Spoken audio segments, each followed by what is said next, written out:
Welcome to the Cherry Blossom Room. Oops. I am Bet Hannon. I'm your MC in the room this morning. And we have just one announcement, because it's still early. If you are in need of assistance or information while enjoying WordCamp, we've got you covered. So near the registration area, and it's across the way from that, you'll find the attendee services desk. Whether you're looking for directions, and trust me, it's easy to get lost, so you might need them. Whether you have accessibility requests or need emergency supplies or just general information, these folks are the place to go. They have your back. So during the event, also, if you need assistance, you can call a 24/7 accessibility helpline at 240-202-5566. That is a WordPress specific helpline. And if you need that number, you can come find me later. We are excited this morning to be talking about enterprise approach to security. Peter Wilson is our speaker. He is a web developer and WordPress core committer. He's currently a lead engineer and for open source practice at 10up, a digital agency that specializes in WordPress. He's also worked as a senior software engineer at Nine, an Australian media company. He's contributed to WordPress since 2015 and been involved in several high-profile WordPress projects. He's based out of Melbourne, Australia. And away from the keyboard, Peter is a big fan of musical theater and enjoys catching up with WordPress colleagues over a show or two. So please welcome our speaker, Peter.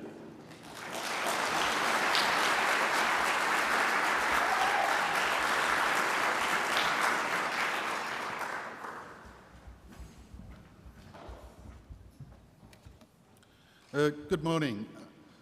Before we begin, I'm going to ask everyone in the room to give a round of applause to the organisers and volunteers of WordCamp US for putting on the event.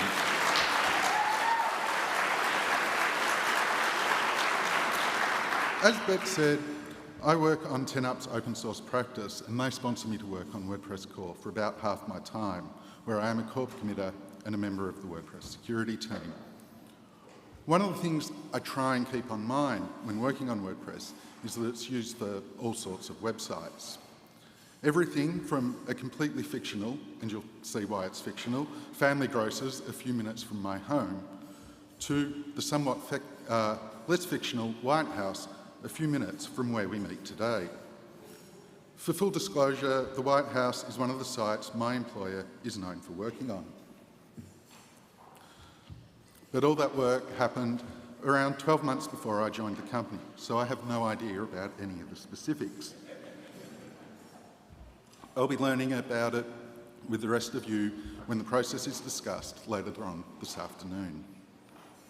I'm choosing the whitehouse.gov as an example to talk about because it's nearby. We can probably see it if we tried to get onto the roof of this enormous building, but it's also one of those big enterprise builds.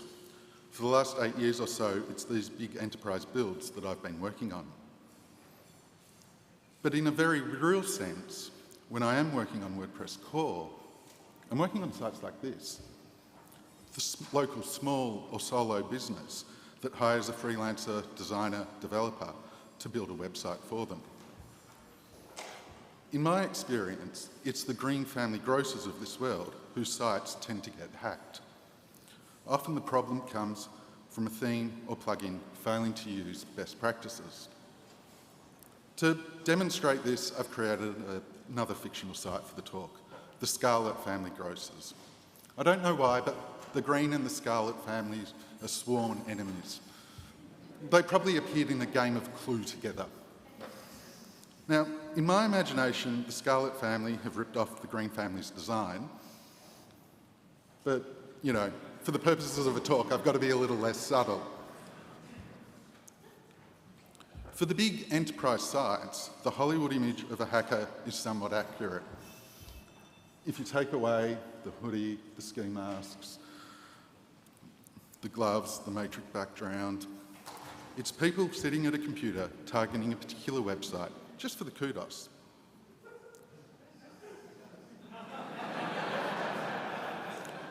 So the really big sites need to take some steps that not necessarily need to be taken for every site.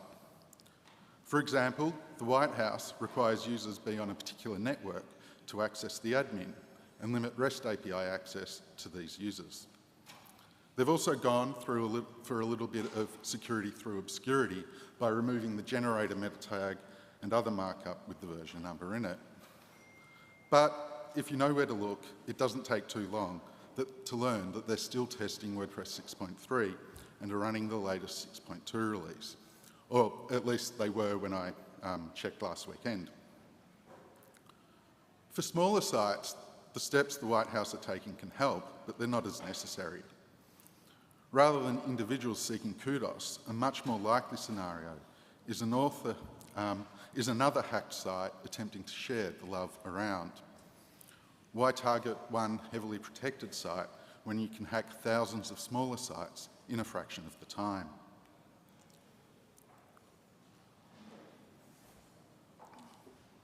It's my firm belief that smaller sites tend to get hacked more often than enterprise sites for one simple reason: a failure to follow best practices, or, in the worst of cases, a failure to follow even good practices. In my more frustrated moments, I sometimes think that it's only the big enterprise builds that do follow best practices. And I know, in reality, this is actually a bit unfair, quite unfair. A lot of freelancers do their best to build secure sites. However, I think a big part of the problem comes from educational resources. Much of the content on sites aimed at developers doesn't follow best practices. It's not my goal to call out any of the sites with poor quality code on it. The lack of good quality educational resources is so widespread that if I was to call out one site, I'd need to call them all out. And sometimes, frankly, I feel like that could be a session of its own.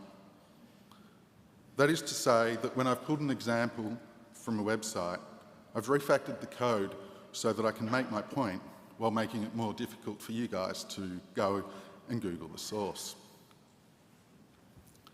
This code sample comes from the developer resources of a fairly popular plugin. It takes some site-specific metadata from the user's profile and displays it on the front end of the site. These are the lines of concern. They take untrusted user data and output it to the page. There's no consideration as to whether the data is safe or unsafe. And unsafe data can actually be intentionally malicious, or, it could be someone making a simple typo. Trusting untrustworthy data is an example of why sites get hacked. Let's revisit our friends at the Green Family Grocers for an example of using untrusted data. The Green family are savvy social media users and promote themselves on Twitter with links containing special discount codes on their site. The discount code is simply a parameter added to the URL of the website. It sets a cookie and applies the discount to the order. Now, to be honest, because this is a fairly quick demo for a talk, I decided to take a shortcut. I used GitHub's Copilot, and I just wrote this comment and accepted what Copilot suggested.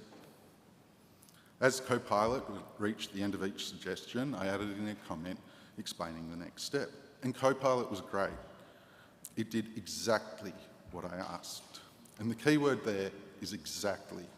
If a query string parameter is set, a cookie is set with the same value.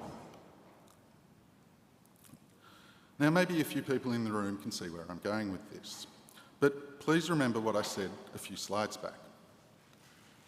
Natural language models learn from people. Copilot's educational resources are the same as everyone else's, code that people have publicly released onto the internet. For displaying the discount code on the page, I again let my AI friend do the... I've got heavy lifting written here. It's not very heavy. But let's get back to the exciting bit and buy some pears. Try not to notice the slightly different logo, username, or the awkward typo. The important bit is that the site's URL is correct. It matches the original tweet. And thanks to the truncated display, it appears on Twitter exactly the same.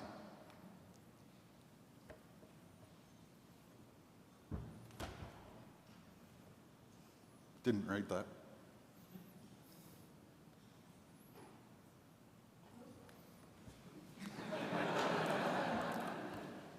So, what happened? How did we go from buying new season pairs to giving another site our credit card details? Let's take a closer look at the discount code. Reformatted for clarity, the discount code is a URL encoded version of this. The text is the same, WCUS 2023, but there's a nasty bit of JavaScript in there too. On the checkout page, it looks for the credit card form and, if it exists, alters the HTML markup to send those users to the malicious site's page. The issue comes from the line of code I showed earlier, which prints out the discount code on the site. The easiest fix is quite simple and to follow the advice of the WordPress developer resources and always escape your content late, your output late.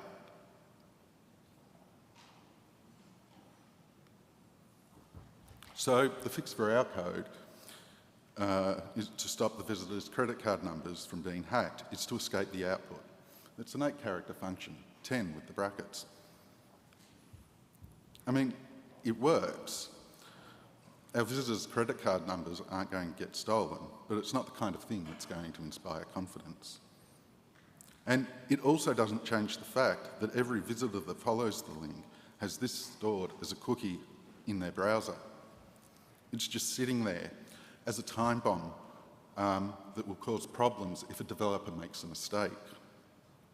And developers have to protect themselves from their future selves. The obvious solution is to sanitize the data before setting the cookie. Sanitizing data just means cleaning up the user input so that it is what we expect. In this case, I'm sanitizing it as a text field, which is a built-in WordPress function that strips out any HTML, including completely removing HTML tags, including JavaScript. And it works. We have a clean discount code containing something that looks like the expected value. I'm so glad we have that sorted. Let's move on.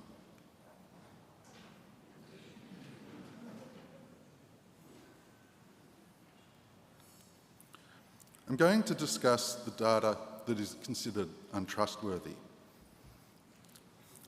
I'm sorry, I really wish you'd stop that. This is getting ridiculous. Okay, I left my computer, I was in New York last week seeing shows, and I left my computer unlocked in the hotel room, and I think someone in housekeeping decided to have some fun. I mean, we've fixed this, right? We sanitize the data from the user input before setting the cookie. Everything should be fine and dandy. Well, no, it's not fixed. User data is so much more than form fields and query string parameters. Cookies are user data. HTTP headers are user data. Session and local storage values are user data.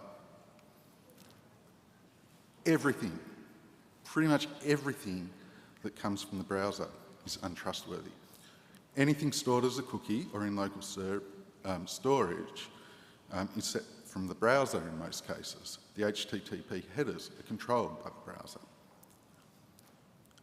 However, it's relatively trivial for someone to set a cookie in the browser console and even easier to alter the local or session storage.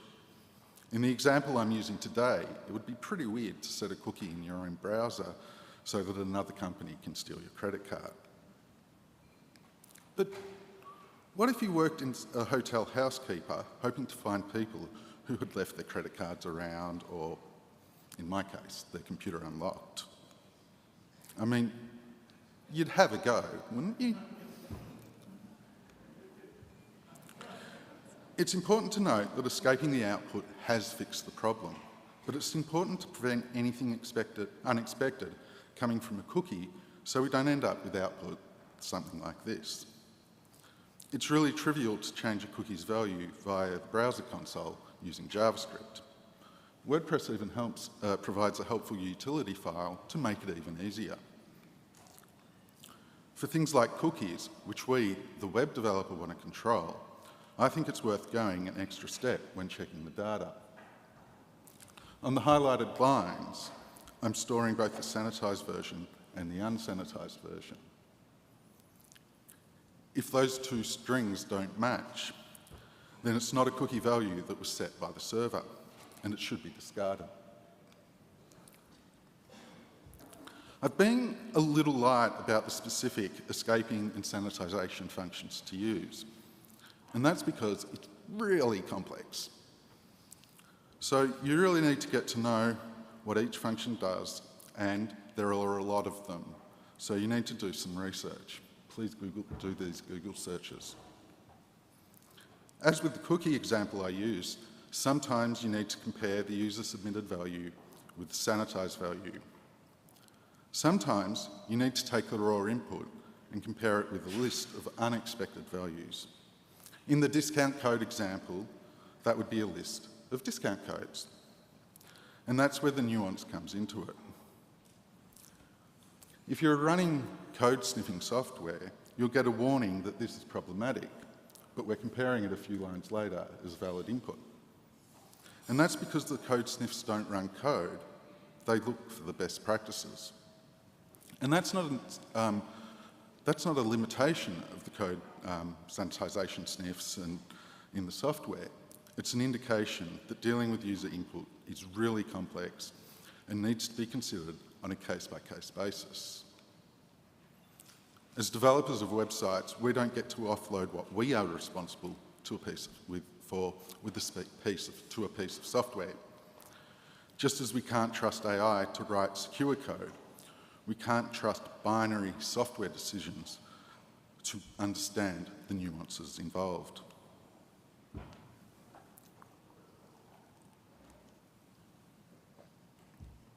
Enough thinking about visitor input on the front end. Let's look at user input for legitimate, trusted users. By default, WordPress has 4 roles that are allowed to post content to the site. There are the high-privileged users, editors and administrators, and the low-privileged users, authors and contributors. The high-privileged users are allowed to use any HTML element they wish, including adding custom JavaScript to a page to show an alert or similar. Authors and contributors' content, on the other hand, is run through an HTML filter. That's called cases. This limits their posts to a subset of allowed HTML. Now, this list is still really very generous. I wanted to animate this slide to make that point and ended up crashing Keynote. It's generous enough that with enough knowledge to be dangerous, an author can still make a complete mess of things, while being restricted enough that the low-privileged users can't actually harm visitors. Now, if you're running a popular website with hundreds of thousands of visitors, and then you've got hundreds of employees maintaining that, some of those employees will require editor or administrator roles. And you probably don't want anyone to be able to harm your visitors. Let me correct that. You definitely don't want anyone to harm your visitors. Adding the disallow unfiltered HTML constant in the WP config file was certainly one of the first things that was done when I worked at the newspaper site. This means that even high-privileged users, such as editors and authors, can only access the filtered list of HTML. Now, I became friends with the product manager, a former journalist, and I quickly learned something about him. He had really strong feelings that he did not want the website to look like this. There's a hodgepodge of colours, no 2 sections share the same font. It's pretty ugly. So even the default set of allowed HTML tags in WordPress is a little too generous. At the newspaper, our allow list of post tags basically became quotes, links, bold, italics, and lists. We removed the default attributes so people can add style tags and so forth. If you look closely, you'll notice that images are missing from the allow list. This was so we could use custom shortcodes and later custom blocks to better encourage the use of captions and alt tags. Now, some of you may be thinking it shows a tremendous lack of trust in the users. Surely you're thinking the national editor of a major news outlet can be trusted not to undermine their own credibility by making their own site look awful. And you're right, they probably can. But good security practices not only protect against malicious intent, they protect against accidents. One of my greatest fears while working at the newspaper was confusing the develop and production environments and suddenly announcing that Alexander Hamilton was dead. I was terrified that I'd be logged in as an administrator and publish testing content to the testing section. Now, there were reasons I needed to be trusted as an administrator on production, but sometimes I wish I wasn't.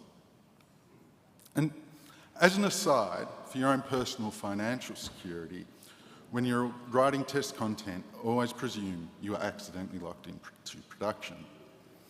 If you accidentally publish lorem ipsum to production, you'll probably get a few grumpy comments. Maybe you'll get yelled at. If you accidentally publish swearum ipsum to your website, you'll be lucky if you're yelled at. You'll probably get an official warning, or in the worst case, get fired.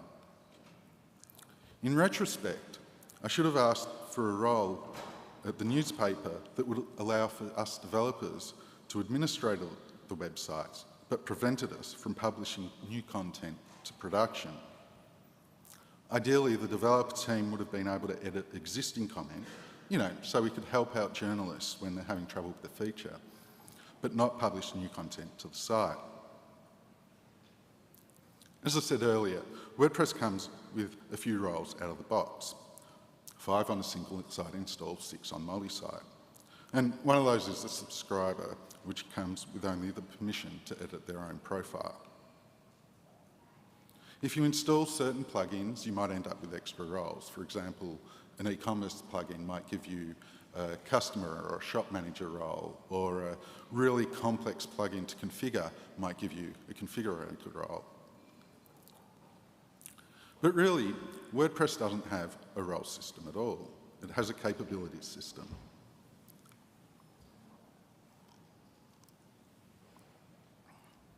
Instead of checking if the logged-in user is an administrator, an editor, contributor, or author when determining if a logged-in user can do something, WordPress checks if they are allowed to do a specific activity, such as edit a post, install plugins, or so on. For big enterprise builds that I've worked on, the built-in WordPress roles have rarely matched the various jobs within the company. The items on the list that went past behind me are called primitive plugins. They're general rules as to whether you can publish posts, activate a plugin, or so on. WordPress has what we call meta capabilities. They're used to determine whether you can publish a specific post, activate a specific plugin, and so on.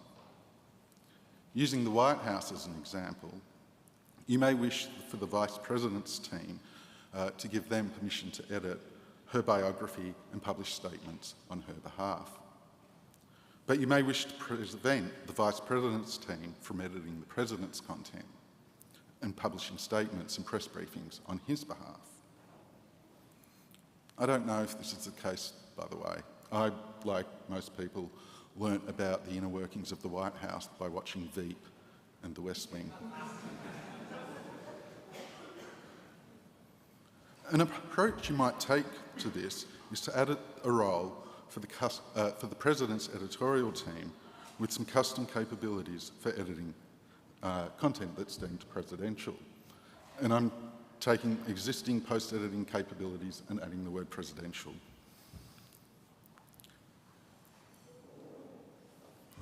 You don't need to worry about the code too much.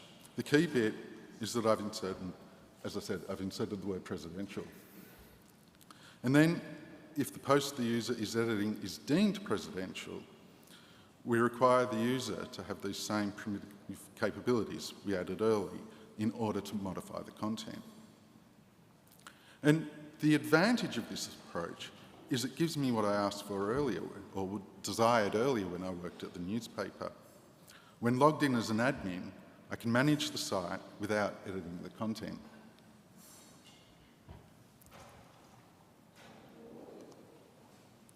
Let's talk briefly about hosting your site.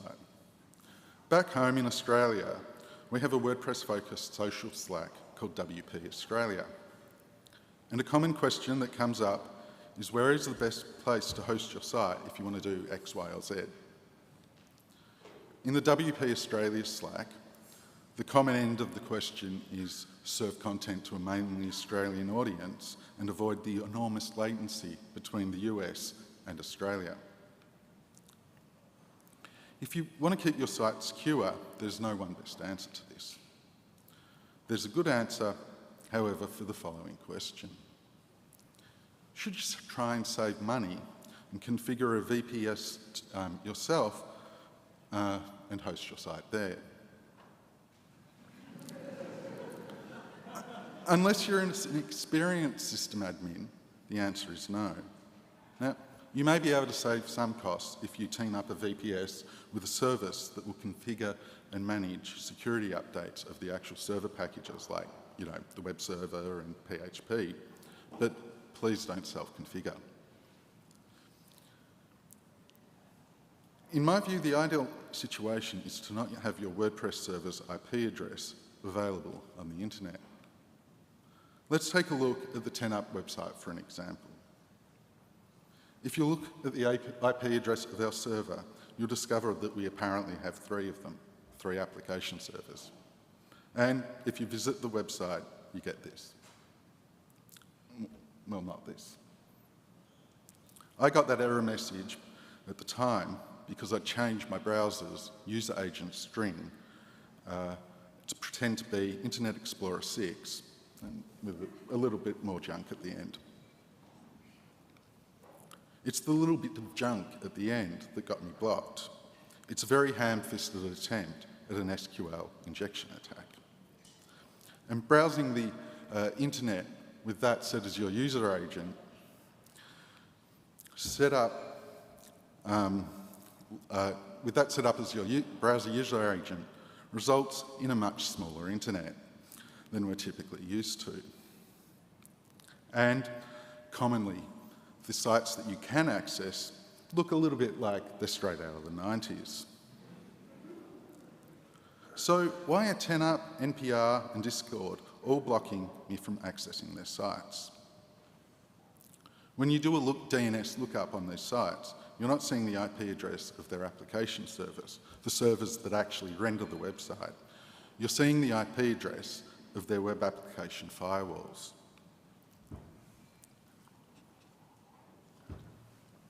In 2 of the sites that I visited and included screenshots for, it was Cloudflare providing the application firewall. Basically, they're looking for user input, and in my case, that was the custom browser's user agent that suggests the visitor may be trying to hack the site, and it blocks it before it gets to the server. It's not really a snappy headline, but I'd suggest that there's never a really good reason to expose your WordPress server's IP address online. It's one of those features that you may pay as little or as much for as you want, but it is worth mentioning that it is included as a feature within Cloudflare on their free plan. When it comes to keeping your site secure, there's one simple trick you can follow. And that's to remember that there is no single technique that will keep your site secure. if you do 9 out of 10 things correctly and securely, the one thing you missed may be enough. When working on a large project, including on WordPress, code review is pretty much baked into the process. It's rare that anything gets merged without a second set of eyes on it. But that's fine on large teams with multiple developers. What do you do if you're a freelancer working alone? And in most situations, the answer is to have a nap. Take a break from the code you were writing, work on another part of the project, or switch focus to another client. By taking a break, you have the opportunity to forget about the code you wrote, and then you can review it afresh. When working on WordPress core or other open source projects, I'll often leave my own pull requests overnight and come back to them with fresh eyes the following day. And then I'll request someone else review it. Often enough, I'm happy with the content, the pull request as I left it the night before. But sometimes I realise I've missed something and it needs fixing. It doesn't matter too much whether it is minor or major, and sometimes it's major. I've missed something major. But I know from personal experience that self-reviewing code after a change of context and focus can be effective. If your work situation means that all you have is self-review, then I suggest you give it a go. Even if you continue working on the same project, you can go back the next morning and review the pull requests you merged the day before. And with that approach, you may save yourself from waking up from a call from your client and saying to yourself, "Oh no, I've made a huge mistake." Thank you very much.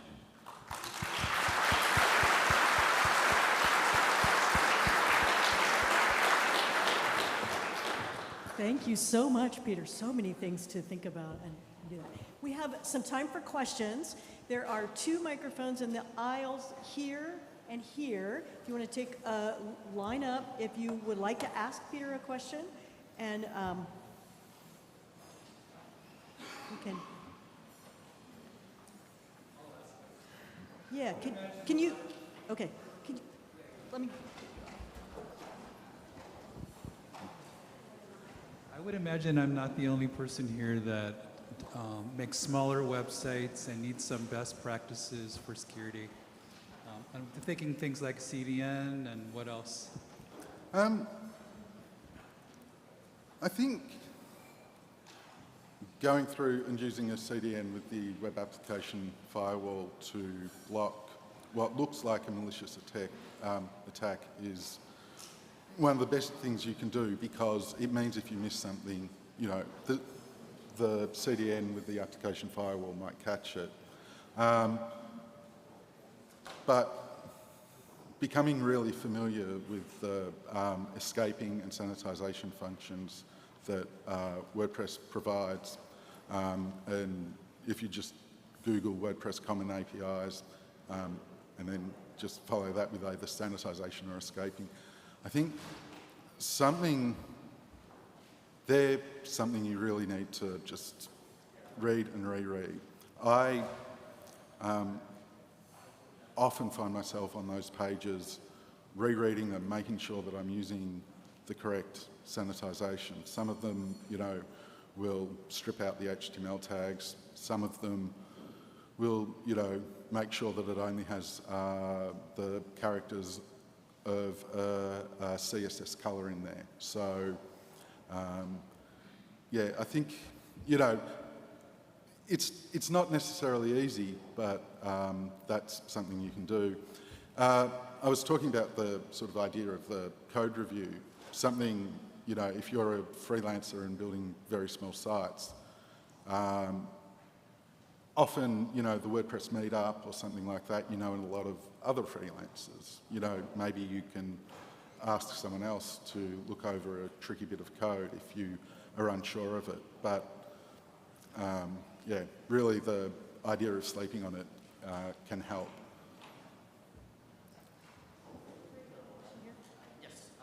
So I'm curious, you have like a set of standard stuff, removing the meta tags, maybe changing the admin URL, disable XML RPC. I'm sure you have like a standard that you do for every site to keep it consistent. And I'm wondering, how do you do that? Is it a plugin that every site gets? Is it an MU plugin? And also, if it is, two follow-ups, how do you keep it up to date as standards change, capabilities change? And if it is it open source like what you do, or are you willing to do that? So something we have at 10up is what we call the 10up Experience plugin. And if you go to github.com/10up, you'll find that in the list of our repositories, and that is open source. And the advantage of making it an open source product and sharing it between teams is that any of our client services team, as a new feature is added to WordPress,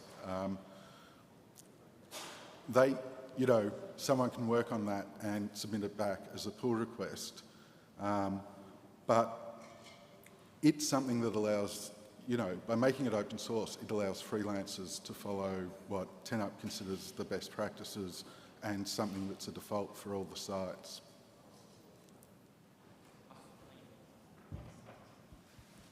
Great. Any other questions? Awesome. Thanks again, Peter, for all of Thank you. great ideas. Great. Next session starts at 11:15.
Good morning and welcome to the Cherry Blossom Room. I am Bet Hannon. I'm your MC for the room today. MCs have responsibility for making announcements, and I'm sure the announcement that you will want to listen to is about lunch, which happens right after this. So lunch is right after. It's in 3 different locations. In the back of the sponsor hall is one of them. If you have any dietary restrictions that you put on your registration, then your meal will be at that lunch in the sponsor area. There's another area that's right out here by Woodward Wilson where we were for the keynote this morning, and then there will be one right out in front of this room too.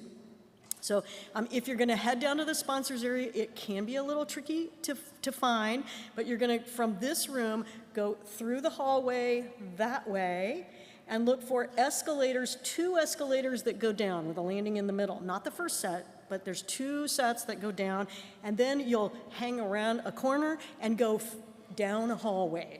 And you'll find people, I think everybody will be headed that way for lunch. We are excited today to talk about community building, making our community a better place. So Aida Correa-Jackson is an accomplished multimedia artist who dedicates her work to uplifting individuals from diverse backgrounds through her artistic expression, her writing, her poetry, and other creative endeavors. With her international recognition as a speaker and a workshop facilitator, Aida brings a wealth of expertise to WordPress and beyond. So drawing on her extensive experience, Aida actively fosters diversity, inclusion, and at the intersection of art and technology. I'm really interested to hear about this. She's currently serving as an instructor at the Lenoir Rhine University. She imparts valuable knowledge about inclusivity, diversity, and equality for the web and various technology platforms, including the metaverse, while showcasing or empowering her students. Aida shares a deep passion for technology, education, creativity with her husband, William Jackson, who's also here at the conference. Through educational workshops conducted both in person and virtually, they strive to inspire youth, teens, young adults, and their parents by emphasizing the significance of STEAM and STEM careers. So welcome, Aida.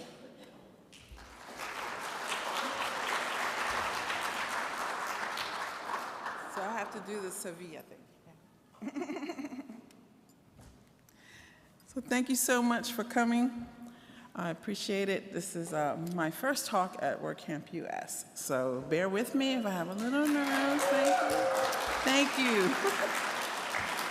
So this slide here was how I started out, because this is US. I was trying to be serious and stuff. But I decided that this morning I'm going to just be myself. Is that okay? So this is more me, okay? So this is a shout out to my Black press people. This is us from last year. But this is more the kind of slide that I would be putting up, okay?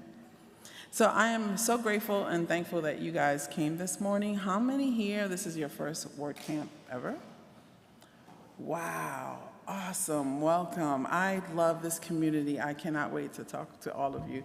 And how many of you, this is your first WordCamp US ever? Amazing, amazing. So I thank you for joining me. So I put a lot of words on my slides because I am a New Yorker. I speak fast. I have an accent. So you could take all the pictures you'd like. So don't mind me. So I thank you for joining me as we embark on this journey. And I'm so passionate. I want this to be a vibrant, accessible community, right? So these are some of my ideas. Now, some of you like stories, and some of you like the facts, which I call the numbers. So you're gonna get a whole lot of both today, okay? So she already told you about me. This is some of my artwork that's behind me here, but during the day, I am a florist. So I purposely came like this today.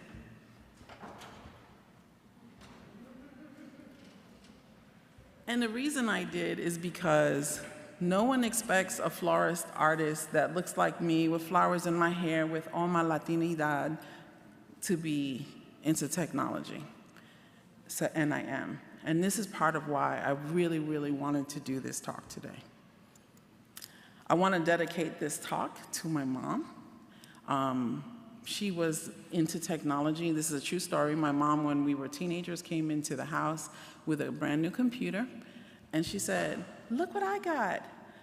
And then she said, "How do I turn it on?" And of course, you know, as teenagers, we started laughing, like, "Oh, you bought a computer, you don't know how to turn it on." And my mom was like, "Okay, watch me." My mom joined a computer club, and my mom began building computers from scratch.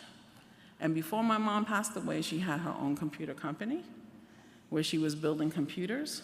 That's how I got into technology, because my job was to put the programs on and make sure that they were working correctly. So this is for her. But this is also for every, and as a Latina, like I said, for every Latina who was told that you need to grow up, get married, have babies, have a good husband, and that'll be a good life. Was not for me, and I thank God for my mom, because she was all about education. I also grew up in Brooklyn, New York, and when you grow up in a neighborhood like I grew up in, all they tell you is get a good job, and you really don't strive for a whole lot more than that. So this is for every one of you who may have been told that you're too poor to be in tech, or you don't, you know, my husband has been a blogger for years, and that's how we met, and, you know, he was told, Black men don't blog. So for everyone who's been told that you're whatever it is, this is for you. If you were told that you don't belong in this space, I'm telling you that you belong. And I'm so glad that you're here. So this is our WordPress story. Like I tell you, I met my husband years ago, and he was the first one to tell me about what WordPress was. And he told me about these things called WordCamps. And he's like, "You ever heard of it?" I'm like, "No." And that was way back in 2014. But we did not come to our first WordCamp until 2018. So these are some of the pictures through the years. The one with the smiley face there, that's us in WordCamp Miami, my very first WordCamp ever, where I not only volunteered at the 10th anniversary of WordCamp Miami at the registration table, which was total mayhem, okay? I was like, oh my gosh. And then at a certain point, they said, "Hey, we need a volunteer to be an MC in the room. Would you be an MC?" And I was like, "Sure." So I was a room MC. And then later on, he's like, "Hey, you're talking with me." And I was like, "What?" He's like, "Yeah, you're going to come speak with me." And I ended up speaking. So at the end of the day, he comes to me, he says, "Hey, do you think you would be willing to do this all the time?" And I was like, "Yeah, I sure would be willing to do this all the time." And the rest is history. We've been doing this all the time. We've been to Costa Rica, to Canada. We just came back from WordCamp Europe, where I was an organizer. So this is a wonderful place to get started. So why do I want to do this? The main reason I want to do this is, and you could read this, but I'm just going to tell you. I love this community so much, and there are so many people here that, as a matter of fact, by a show of hands, how many of you are passionate about this community? I'm like, this is like I don't even know how to explain. You know, someone said yesterday it's like the WordPress cult. It can be, you know, it's that kind of community. But there's so many things that over the years that I've seen that are starting to change, and I'd like to see us really get back to the basics, back to the beginners and the creatives, because there needs to be space for those who are creatives in this community.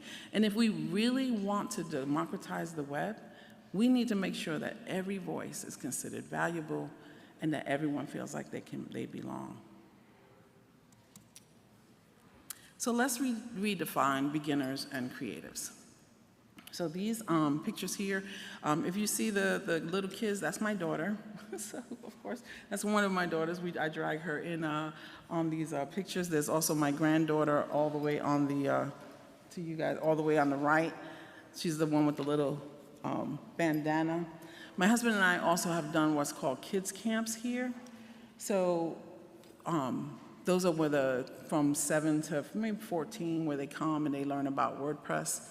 and we, put together activities for them. So in that particular one, the bandana that she has, it was a pirate theme. And we had the kids going around talking to the sponsors and to the volunteers, and they had to collect pirate booty by taking pictures of it and bringing it back. But beginners to me isn't just someone who doesn't know anything about computers, okay, or anything about technology. A beginner could be some of you who've been here, this is your first time here. That's a beginner, right?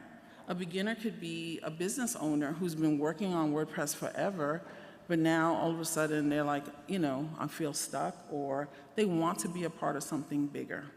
So I don't want you to think of beginners as someone who doesn't know anything or someone who's not done this before. It could be someone who's just new to the community. And that's where my focus is not just they don't know how to use technology, but more this is someone who's new to the community. And when it comes to creatives, I'm not talking about just artists, because even people think, oh, an artist is, a painter. I just happen to paint, but I also am a writer. I want you to think about musicians. I want you to think about that person down the street. I grew up in New York City, so anybody here from New York? All right, woohoo, exactly. So I don't know if you remember, but if you go down to certain streets in New York City, you see quite a bit of characters, okay? And they may not be artists, but in their own way, they're very artistic and creative. And like I said, I did all of this, not for show, because this is mine and I love it, but I do this because I want you to look at people as people and know that every single person, wherever you are, they're welcome here. Maybe you don't know how they'll fit in, but give them an invitation and find a way for them, and they'll find their way in. So, for the numbers. So, 20 years, right? 20 years of WordPress. Let's give them a hand. Yay! Happy birthday, WordPress. So, according to one website, 810 million websites worldwide are on the WordPress platform. 64.2% is the command of WordPress as of 2023. And 500 new websites are made on a WordPress website every single day. That's a lot of websites. That's a lot of people.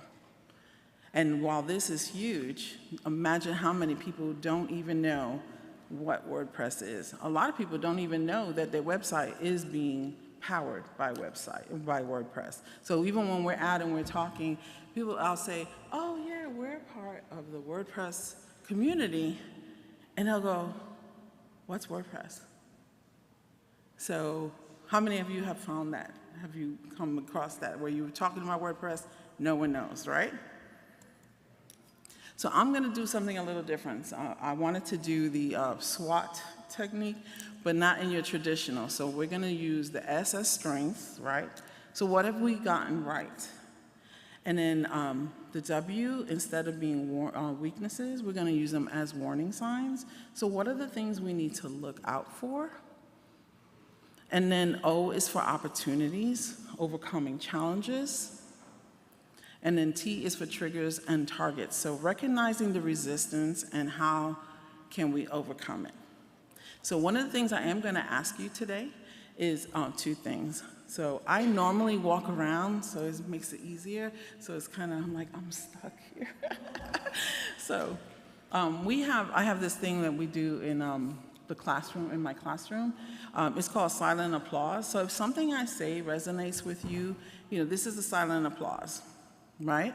So if you don't feel comfortable, do that. That just keeps me like, whew, okay, it's good.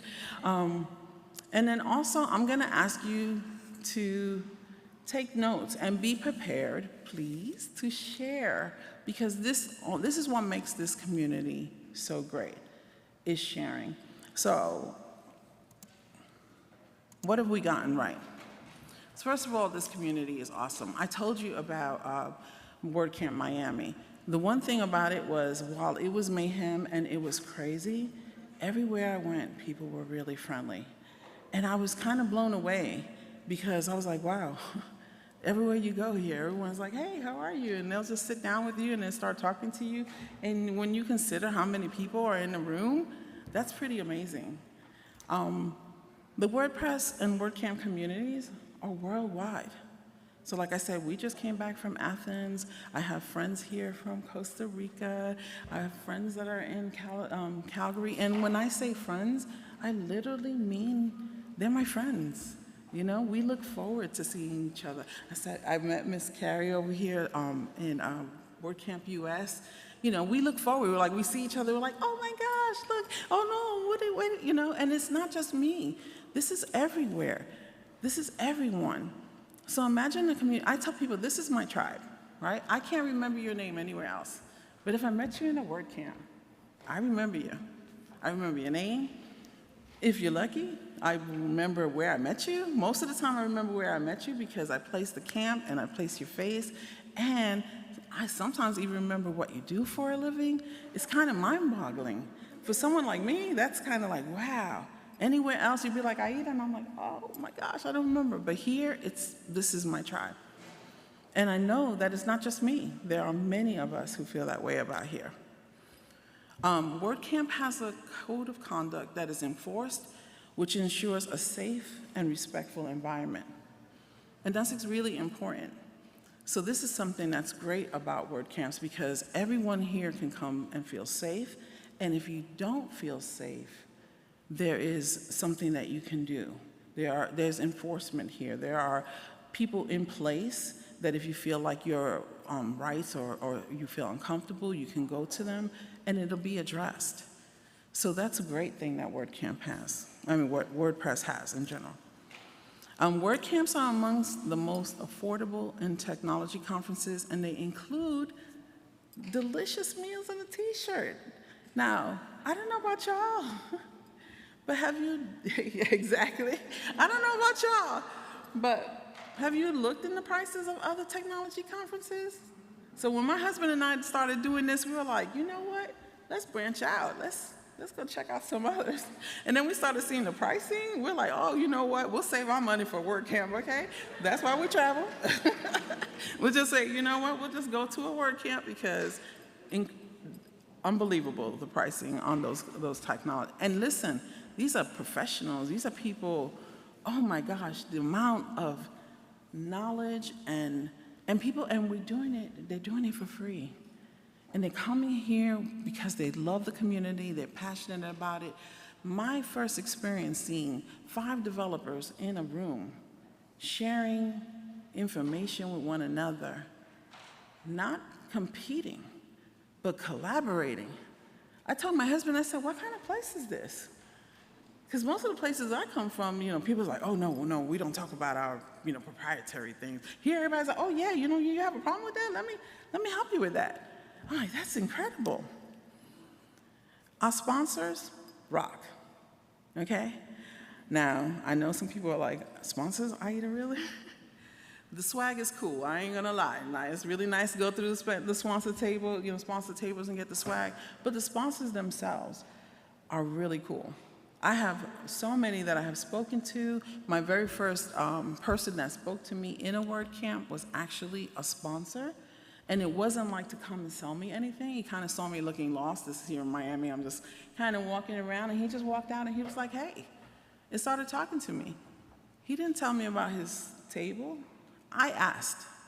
He just wanted to know why I was there and what brought me there.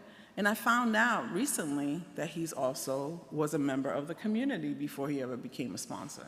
So that's where that came from. He saw me, he saw I looked a little lost and reached out, and I was like, oh, that's really neat. WordPress and WordCamps promote diverse representation and inclusivity amongst their speakers, their organizers, their volunteers, and their attendees. This is an incredibly diverse network of people. You can, especially here, the first WordCamp I went to that was a US, I met someone from Turkey, I met someone else from Israel, and guess what? Every time we go to a WordCamp, we find each other. How amazing is that you can know someone from Greece or Turkey or Israel, and they look forward to seeing you year after year. So this WordCamp is live streamed. So if you couldn't be here live, you can be in person watching the whole camp. And closed captioning, look at that. Right, awesome. And not for nothing, as I'm a DEI teacher for the web, so I'm always trying to teach people how to make their websites and so forth more inclusive, all your social media and all of that. And closed captioning, I tell people that's not just for the deaf community. That's for people like me. So when you're up here and you're talking low, like me, I have an accent and my voice tends to get low, I go too fast. I love that. That's like, whoo. And accessibility here is a priority all the way across the board. So what are some of the warning signs? This is why I wanted to do this talk. After 20 years, I think what I've seen a lot of is that in general, it's not everybody, the community has become very complacent. It's kind of like, oh, we've already done that. We've done that. No, we don't want to do that anymore because, we've done that. No, you've done that. It doesn't mean that the new person has done that. And that's what I want us to be really very aware of. For those of you who've been here, that have been doing this for a long time, I've heard over and over when people say, like the second one, they already know. So when I was an organizer a few times, and I've said, hey, we should put this in the handbook, or we should say this, and people go, they already know. No, you know. They don't know. Thank you. Thank you. And but I want us as a community to think about that. Because just because you know doesn't mean everyone knows. I don't know the name of the movie. I don't know exactly the words, but someone here I'm sure knows. There's a movie where Denzel Washington tells all the people, like, tell me like I'm a 6-year-old. Do you know that movie? Okay. That's what I say. Let's handle this like we're all 6-year-olds, okay? So that everyone can feel comfortable. Because you know what? I might know today, but one of the things I meant to mention in the beginning is that I'm an artist, I do all these things, but I also am openly neurodiverse member of this community. So today, I know, and I ain't gonna lie, tomorrow I may not. Because my brain just went on the fritz and I don't remember. So it helps me to have a reminder, okay? The other thing I've seen lately is a lot of camps, especially one-day camps, are really, really heavy developer talks. Beautiful. I know that more people want to be in a developer talk because there's a lot of developers in the community, but there's a lot of non-developers in the community. There's a lot of business people in the community. Like I said, a lot of artists, a lot of creatives. We want to know how to build a website, yeah, but I don't want to know, like, from a developer. I sat in on one developer talk, and I was just sitting there like, okay. And when I left, they were like, what'd you think? I'm like, I have no idea. Because all of it was like, another foreign language to me. I have no idea what you talked about. I'm like, I sat in to be polite, but no, I don't know.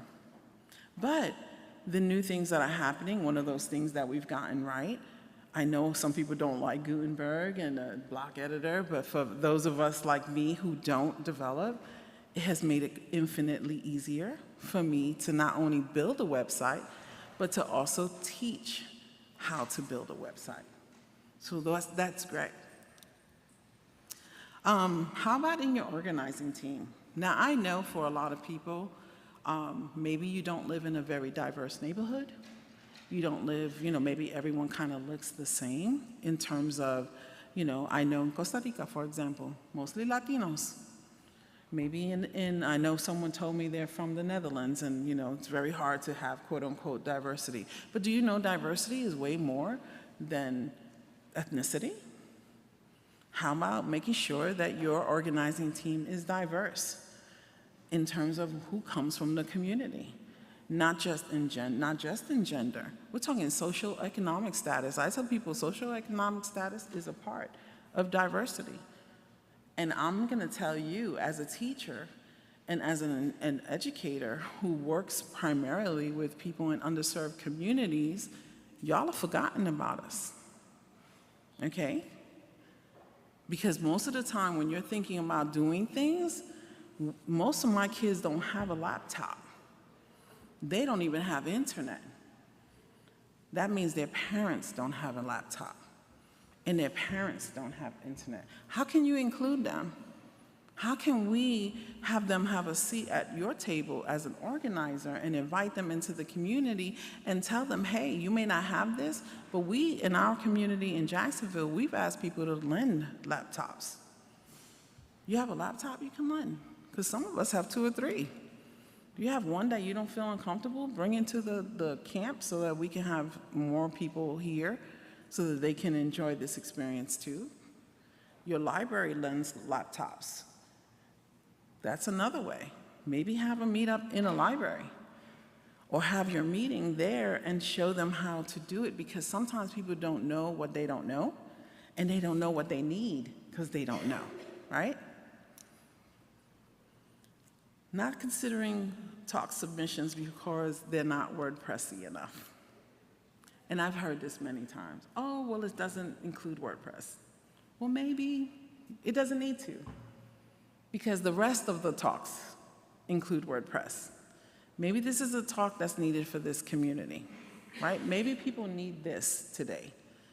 Honestly, I didn't know that WordCamp US was going to choose this talk. I was excited that they chose a community talk. So yeah, thank you. I was really excited about that. Using jargon, WordCamp speak, or WordPress speak, tech talk. So things like CMS, LMS, what's that, API? I mean, these are things that after you guys talk to me, I'm like, I'm on the Google like, oh, okay, what's that, okay. When you're amongst each other, fine. But if you see someone's face go blank, go, oh, do you know what a CMS is? Well, let me tell you, and explain it. It's okay. We are in a community that this is one of the wonderful things about this community is that we do talk the same language. But if we want new people to come in here and we want them to feel welcome, we got to remember they may not know that language. We do the same thing, in our church. We teach them like, hey, there's certain like church speak that people don't know. So try not to use that predominantly. And if you do, explain it. This last one, on this page, there's frustration when things are explained. Remember when I was saying everyone says, oh, they already know. They already know. I have heard many times people getting frustrated when you say, can you explain that more? Or can you make that clearer? And I've seen the frustration or heard the frustration, or they don't want to, because again, going back to they already know. Please explain. And don't be afraid to explain. Because you know. That's the thing I want you to keep remembering. You know. Going back to the organizer thing with having diverse groups, this is something that happens with organizations, with businesses, and definitely here amongst the community. When you make the best decision for a group of people without asking said group of people, or asking anyone in that group if that's a good decision. So this goes back to whether even if you're a business owner, especially if you're working in a nonprofit and you're working in a community, I have seen so many community initiatives fail because instead of going into the community and saying, hey, what do you need? They say, you know what this community needs? And they go and they make all this plans, they put all this money and all this time, and that's not what the community needed. So I say the same thing for here. Let's think more about how do we find a way to ask. Because I'm not saying anything I'm saying here is easy, but let's find a way to ask the very people we're saying we want to serve. Because even in our own forum, with the accessibility, which is great, you have an accessibility need. 9 times out of 10, when people are thinking accessibility, they're thinking about the person in the wheelchair. But how about the person with the cane? Or the person with the bad knees that can't go up and down the stairs of the very venue that you decided is perfect for the whole community? And they get there and they're like, oh my gosh, I don't even know how I'm gonna get around here. Having middle of the week word camps. Have you guys seen that? Oh, we're already there. So having a middle of the week word camps. This is a very popular thing lately because a lot of people work with WordPress during the day, but this isn't more than that, okay?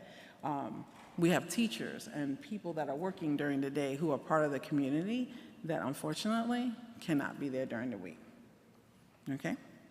So I did not realize I'm like chatting here, but we're running short. So I'm gonna go through these quickly.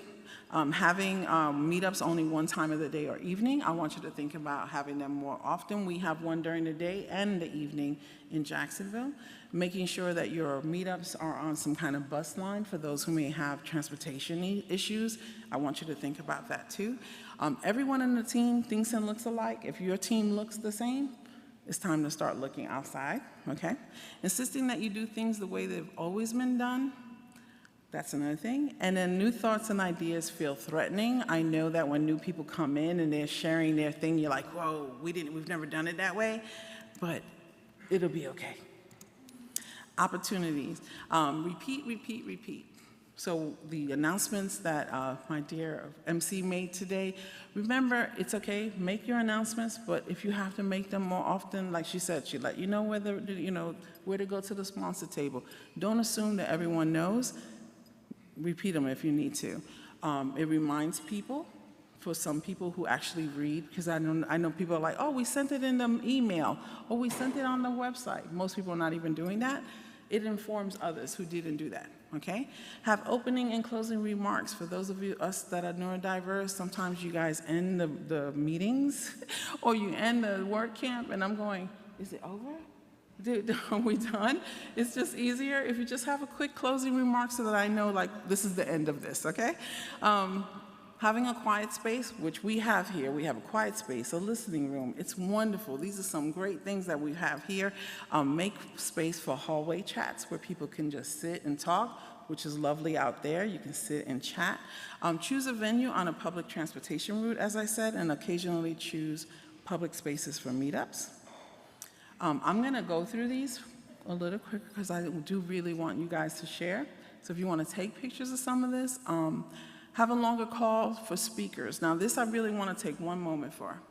For those that are running international camps or you're inviting people internationally to come to your camp, remember people have to get visas and approvals.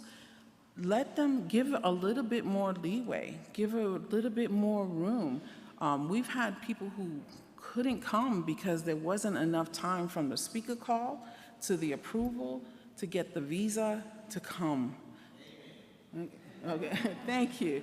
They could not. So I want you to think that some people aren't even getting that passport or that ticket, even if it's a plane ticket, they're not gonna get it until they get the approval.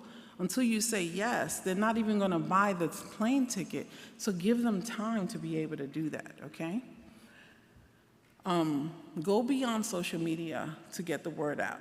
And I say this because as an older woman working with other older people, some people still read newspapers, okay? They still read the newspaper.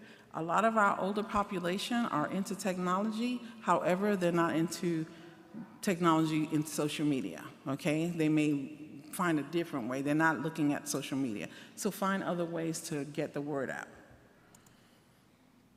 Okay? Kids workshops, introduce WordPress to our youngest people. Consider senior sessions in your meetups so that seniors can come and feel welcome and that they don't feel like, oh, I'm feeling uncomfortable, I don't know all this. Consider having a senior session, or consider taking your meetup to a senior group, okay? Videos are a great way to introduce people who may not feel comfortable reading. And then one-day WordCamps have a beginner session in the AM and PM sessions. make sure that you at least have one beginner session for 1 a.m. and p.m. for those who are at your one-day camp. And then please bring back the happiness bar. Yeah, yeah, I love the happiness bar. It's a great place not only to talk, but I do have issues with my web page, and I would love to have someone to help me with that. Food, we have great food here, but that's not always the case. And for vegan and vegetarians who are predominantly vegetarian, a salad is not a meal, okay? It is not a meal. I'm like, really? So, yes, think about that. They did a great job at US, by the way. There's some great options here, okay? So this is mostly to our sponsors, so if you're a sponsor here, please you could take a picture of this. The main thing that I want you guys to know is thank you for being so open, and take a picture, because we only have a little bit of time. WAPU, please don't forget WAPU. So I only have a few right here. I actually am a WAPU ambassador. I do have a bag with some WAPU with me, but I want you guys to remember that this brings people together. Okay, when I went to Miami, people said, oh, this is your first camp, and started handing me WAPU pins, and I fell in love with WAPU. That's my boyfriend. So I got my husband, but that's my boyfriend, okay? So don't forget about him, okay? I'm gonna pass this so that you could just see this real quick, but this is just for you so that you can see if someone is saying one thing, what we're gonna target is the other. So if someone says, oh, that's too much, like, oh, you're too much, or this is too much, remember, we wanna make room for more aesthetics, okay? These are more pictures, some things that you could do, but I'd really wanna give you just a quick minute. I wanna thank you for coming. This is my honey, thank you. Thank you.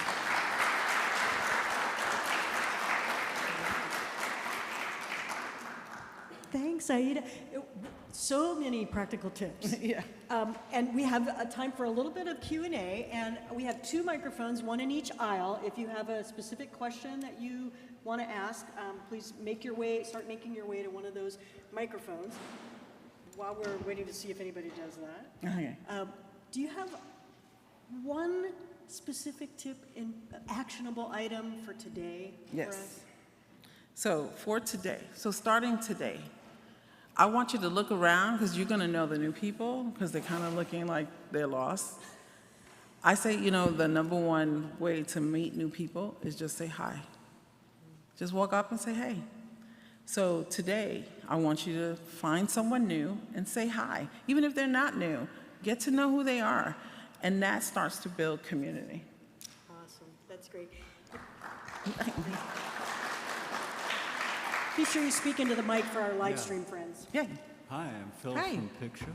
I'm interested in your thoughts about people who just have never touched digital at all, and they want to make something. They got some idea, and they're enthusiastic, but they don't know where to start. And I wonder how we could, there's a lot of people like this, and they want to do lots of different things.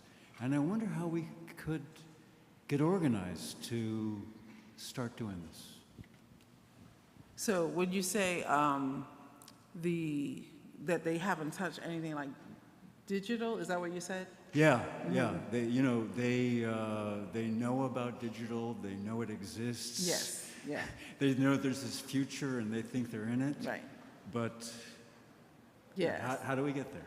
So I meet a lot of people who've never done anything digitally. They know it exists, they find it interesting. Older people in the low, like I said, underserved communities, low-income communities that don't have computers. We go out there. And that's the most important thing. Just like here, where I'm telling you, go out there to the community, say hello, go out into the community. Go to your local library. Offer a workshop. That's what my husband and I do. We offer free workshops to just let people know, like, hey, come on down. You want to learn how to, I offer workshops on how to use your phone. You know how many people don't know how to use their phone? They just know how to answer their phone. Just offer a workshop and just offer your time, and you'd be surprised how many people will just show up just to learn. That's awesome. Thank you. Thanks. And you're going to be around for the rest of WordCamp. I am. And I really encourage folks to find you if they have more specific questions. Yeah. And I hope all of us will keep working on building a better WordPress community. But we thank you for your Thank you. Thank you so much. Thank you so much, guys.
Hello, welcome back. We're about to start our next session.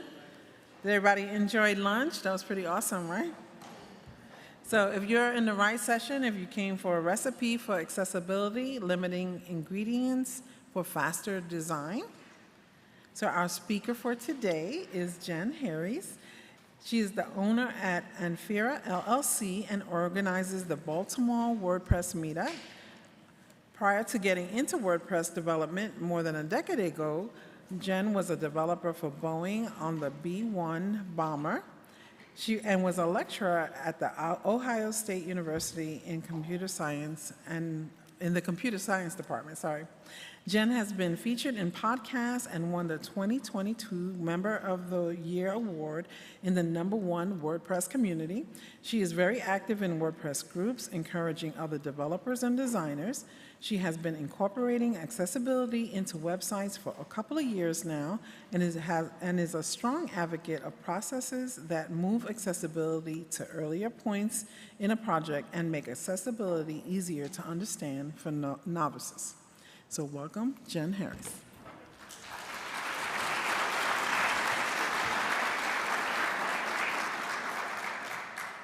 All right, so let's get started.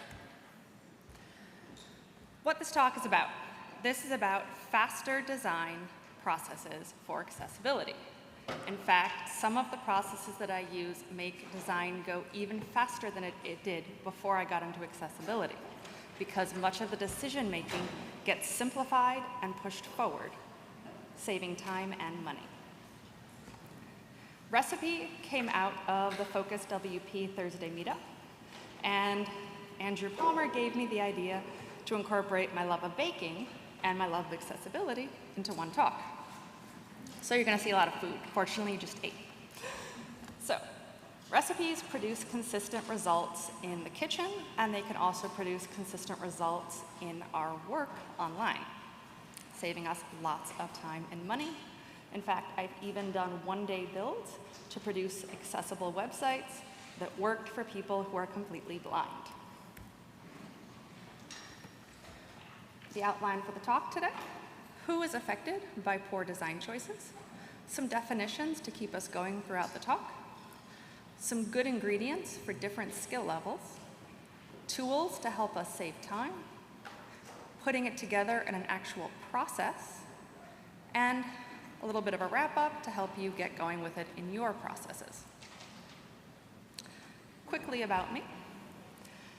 I got started at about the end of 2019 into accessibility, thanks to Amber Hines and her always encouraging and supporting people to get into accessibility and learn more about it. And as I started down the rabbit hole, I just fell in and kept going. So about a year ago, I decided that many of the tools were not actually great for me. In fact, many of the tools were frustrating. So I started building my own, because I'm a developer. And when I get bored, I also organize the Baltimore WordPress Meetup, and we are online on Zoom. Feel free to join us. Slides and links for this presentation are available online. So who is affected by poor design choices? And the answer is people. People are not perfect. I know, it came as a shock to me too. But hundreds and millions of us are running around the world imperfect. So as of 2015, there were about 7.4 billion people in the world. And it's estimated that about 4.2 billion of those people were affected by poor vision. That is a lot of people who can't read your website when they take their glasses off at night. In the US, we have some more specific numbers from 2022. 79% of US adults need vision correction. Those are your customers. Those are your clients. Those are your users. Some more stats. About 20% of people are estimated to have some level of dyslexia. Now, like all things in life, it's a scale. Some people are slightly, some people are severely. And it doesn't affect everyone exactly the same. The graphic up here says what we think dyslexia looks like. And that flips the letters around. But that's not the whole story. It's not just flipping the letters around. It's also people who frequently have Erlen syndrome. And in this case, letters shake and bounce, just like you're driving down a bumpy dirt road. It can be an extremely unpleasant experience, but good design choices can make it better for them. For example, using a hard black on hard white or 000 on FFF, that's pretty much the worst for them. Gentle that down, use something like 222 on FFF. It becomes a whole lot more pleasant, and a lot of the things stop bouncing. Talking about men. In general, men are significantly more colorblind than women. It affects less than 1% of women. It affects about 8% of total men and closer to 10% of Caucasians. And what happens with color blindness is basically they just lose some of the spectrum. So as you can see on this chart, red and green, orange, yellow, green, they look the same. So those people can't differentiate if you just put up a red box and a green box. That doesn't help them. They need icons, they need information. You can still use red and green to help users who do have full color vision. But color alone can't be the only indicator. Synesthesia. Most people have never heard of this, but it affects approximately 4% of the population. And for synesthesia, of course, it's a spectrum. What happens is letters and/or numbers take on colors. Now imagine trying to do an hour-long math class when the numbers decided to all take on colors. And some people who are affected by synesthesia, numbers even take on tastes. So imagine tasting numbers for an entire hour. And you wonder why some of these people don't perform well in math classes under traditional systems. In addition to people being imperfect, they also live in an imperfect world.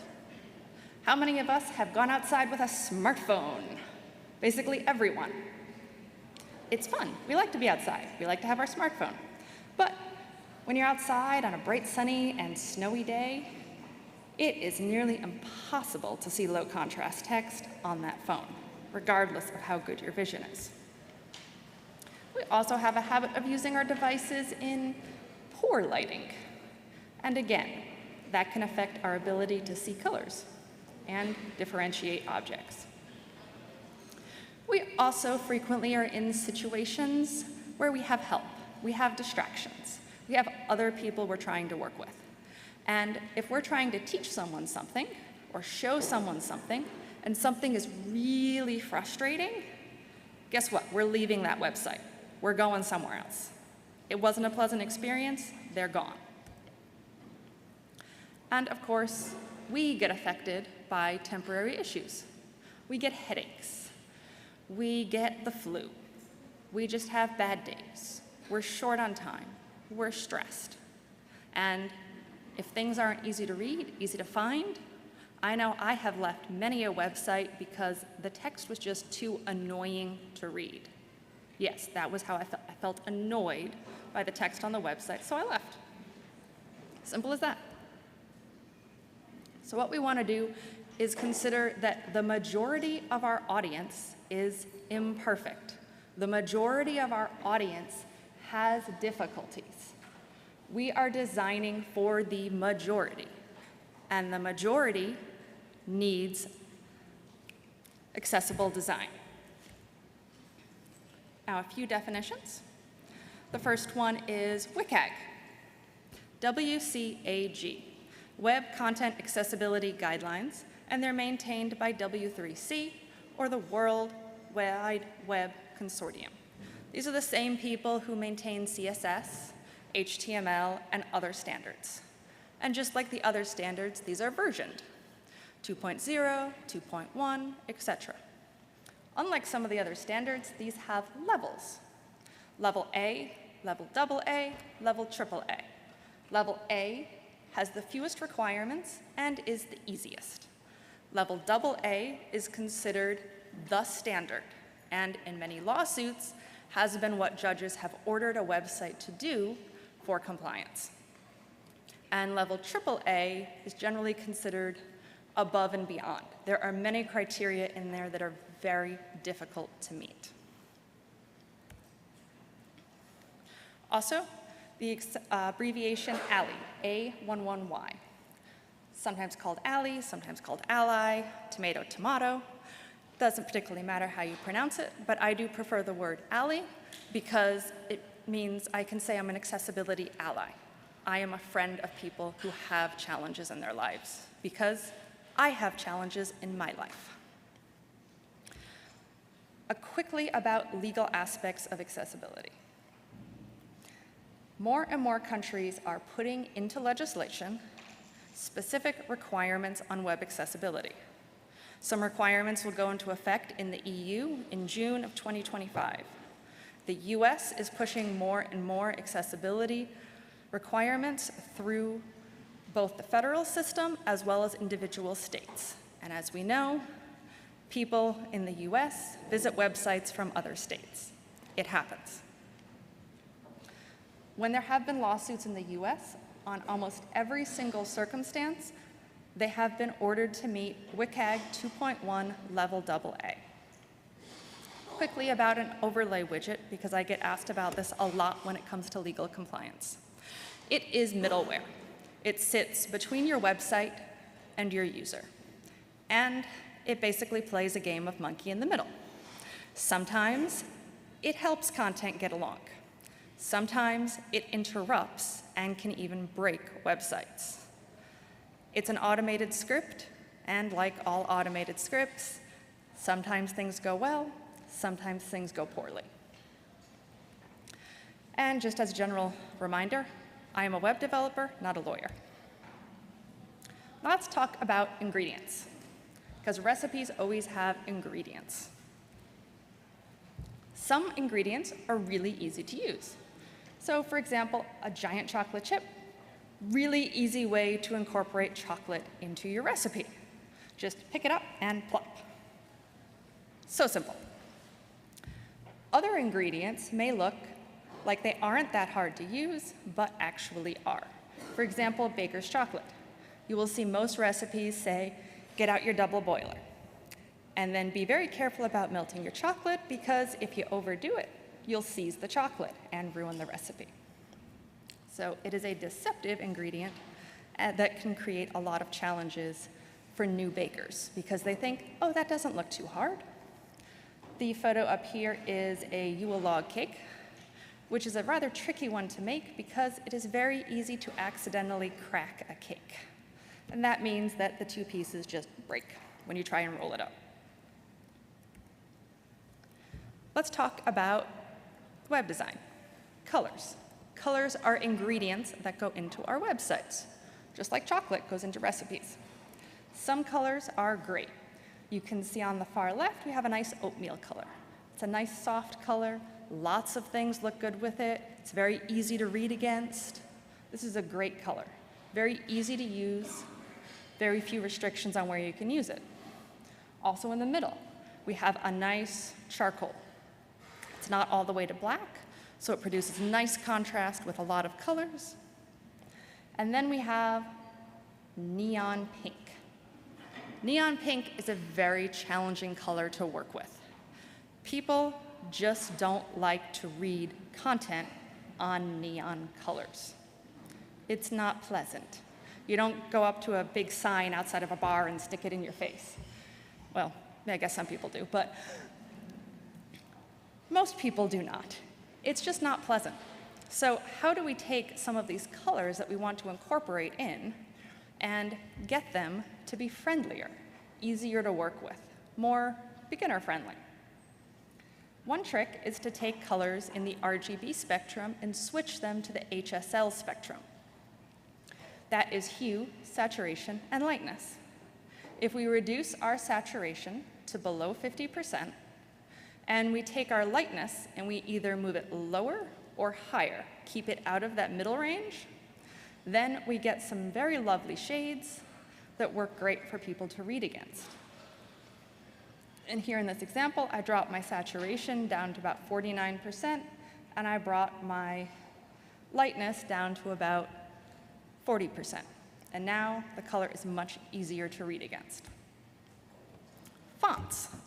Fonts are a great ingredient. They're essential to any website. But if you go to places like Google Fonts, you'll see 1,500 plus different fonts available. It's ingredient overwhelm. It's way too much. So what we want to do is we want to give a much shorter, much simpler list of fonts, especially since we like to have clients participate in the process. It's great to have them participate as long as they have a short list and you give them a specific default. You either pick from this list by this date, or you will automatically get this as your font. Another trick for the body font on most websites is add just a little bit of letter spacing. Letter spacing moves the letters just a hair apart and can make readability significantly easier. Now, since all fonts are different, this does vary a little bit, but I found that 0.015 EM works with a lot of fonts. The next thing to do when you're giving someone a font to consider is to give them text that they can read but are unfamiliar with. So I like to use pangrams. These are sentences that have all of the letters A to Z, but they are sentences that people are typically very unfamiliar with. People have to think, they have to focus, they have to really read. So this makes them pay far more attention than if they were reading content that they are familiar with, and also if they were reading something like Lorem Ipsum, where they don't bother reading it because it doesn't make any sense. It's also important to always look at your numbers and all of your uppercase letters, and to check for combinations like I, willing, billing, drilling. These can look very tight in some fonts. I don't like default Arial on these words because they get too smushed together, but if you add a little letter spacing, it becomes a much more pleasant experience. It's also important to check for ambiguous letters. These are things that look like other letters. For example, I, L, and 1. These three look very similar to each other, but some fonts allow you easy differentiation. Here I have Verdana up, and you can see that the capital I, the lowercase l, and the number 1 are all different. More beginner ingredients for websites. Images. Images are a great ingredient. They're just like our giant chocolate chip. We can just plop them down. The only consideration we really need to look at is alt text. And alt text is context sensitive. So it's always important to consider the context of the image when writing the alt text. Now, it looks a little deceptive, popping over to a carousel of images. This is a very advanced ingredient. This is like our baker's chocolate. It doesn't look that hard. Recipes may make it look kind of easy, but it's actually very difficult to make a carousel accessible. And many of the page builders and the plugins that are available for carousels do not have accessible carousels. So a little bit more about ingredients. Good ingredients work for everyone. Using basic fonts, using improved colors, using simple images. And by using these elements and making these good choices, we can have our designers build us great designs that work for everyone, and our developers can easily implement them for accessibility. Now on to some tools for saving time, because everyone likes to save a little bit of time. Some tools are very simple, like we have a whisk and a metal bowl. This is used all the time by chefs all around the world. It is a very basic, very useful, but don't try and make whipped cream this way. Your arm will be very tired. So if you want to make something more fun, like whipped cream, we'll use a stand mixer. Big, powerful, tell it to go, come back in 5 minutes, and you got whipped cream. Here's an example of a tool that requires a lot of manual work for accessibility. This is a simple contrast checker. It compares A to B, mixes 2 ingredients together, and gives us an answer. Well, that is good for a quick check. But if I were to do that for all of my ingredients, I'm going to spend over an hour trying to check all my colors because I'm going to make a few tweaks as I go. That's going to be a lot of effort. So what if we could put all the colors in at once? I've built a lot of websites, and I typically need 2 to 3 background colors on most websites because that's just what design looks good. We also need headings, text, links, hover states, borders.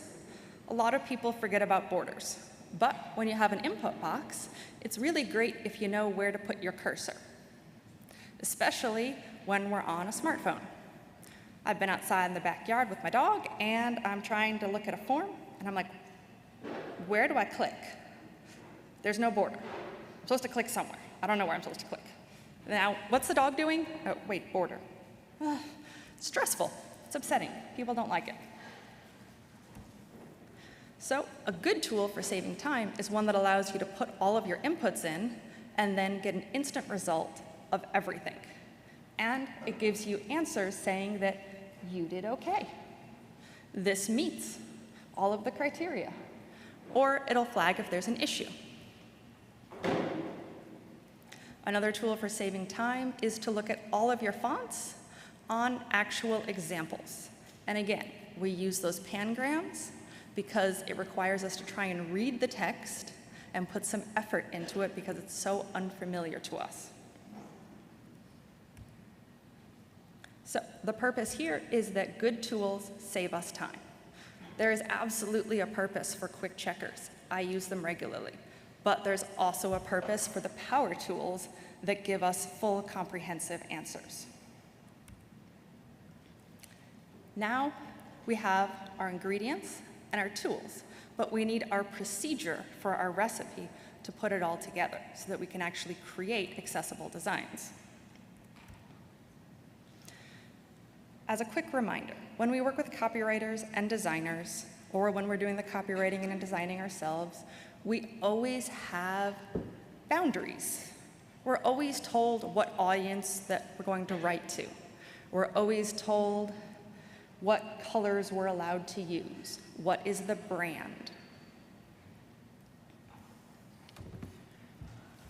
Overall, WCAG has 50 criteria for 2.1 level AA. That's a lot of criteria and a very intimidating list. But we can actually handle much of that criteria with processes so we don't have to actively think about it. And the less we have to actively think about it, the more we can focus on our designs. So the first thing I like to do is eliminate criteria. It's my favorite thing to do with them, because then I don't have to worry about them. So a number of criteria just don't apply to static mockups when we are building a design. They just aren't relevant. For example, here is an image of a video with a caption on it. Well, when we're creating our static mockups, we're not actually putting the whole video in. We're just putting in a single image. So we don't need to worry about captioning. Then a number of criteria we want to just say no to. An example here, we have a moving logo carousel. We don't want to have auto-playing content. It has criteria about it, and we can eliminate having to worry about those criteria by just saying no. The next piece of criteria we can eliminate with simple procedures. We just set a rule in our rules, and when we follow it, the criteria is automatically met. Yay. So here's an example. One of the WCAG criteria requires that line height be able to be 1.5 times the font size. Well, as you noticed through most of my presentation, my lines are spaced out at 1.5 times. And here you can see a line height of 1.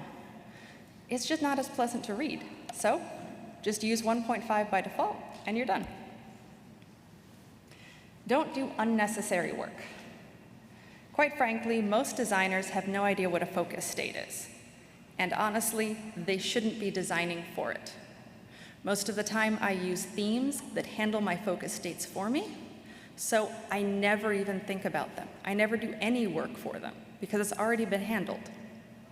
So don't ask your designers to handle focus states.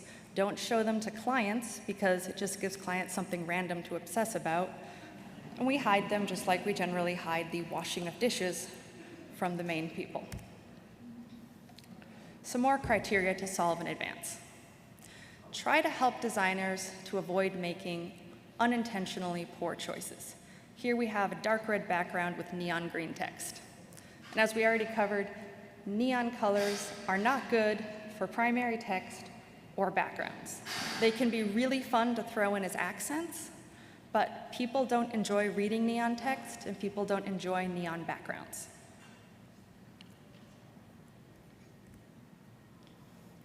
Another criteria that I like to handle with specific to-dos is I tell my designers to account for roughly double the amount of text that is in a box. So here we have a section of text. We have these resized up to 200%, and you can see that they are roughly similar. It's going to vary based on the exact text you have and the exact width. But if your designer accounts for roughly double the content in their designs, then it should work pretty well when you go to test for things like enlarging your text to 200%. And it also helps to account for the inevitable content changes down the road.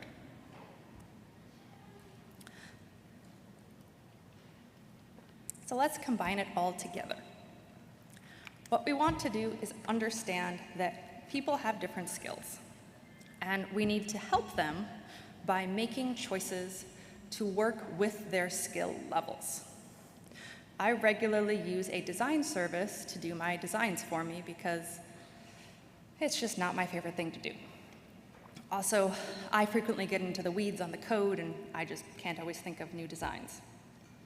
So what I do to prepare for my design service to do their work is I select the colors in advance.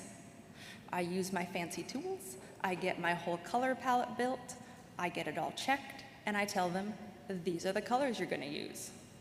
I pick out my fonts in advance, and I let them know what those are. I give them the specific list of what they're going to do, such as setting their line height to 1.5, or what they're going to avoid, like not putting any carousels in.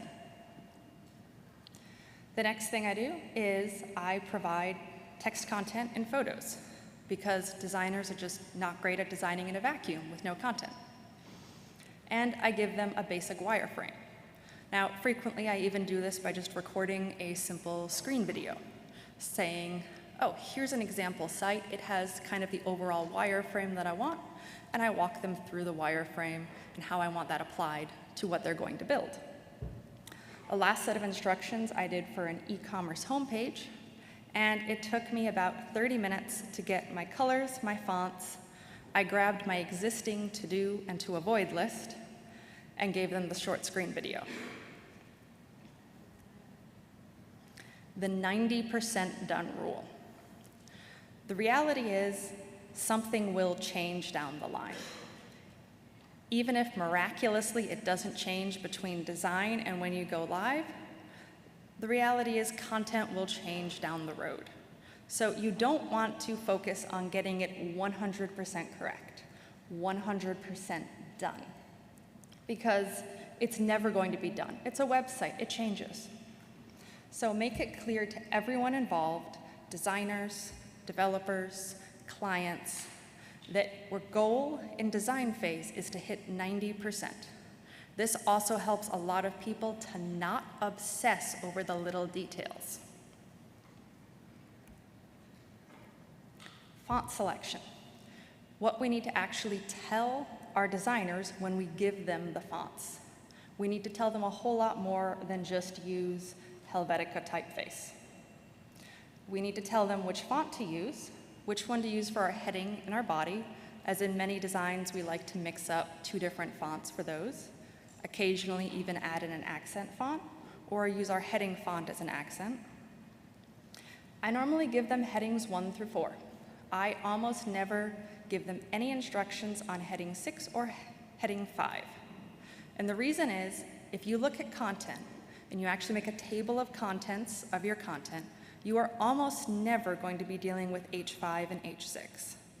So I normally just set them in development exactly the same as H4, because I've had 2,000-page websites and we never used an H5. Be sure to give them the font size and specific font weights. Make sure to include line height and paragraph spacing. Paragraph spacing is that little bit of extra space that comes after the paragraph. It makes things easier to read because they're more broken out.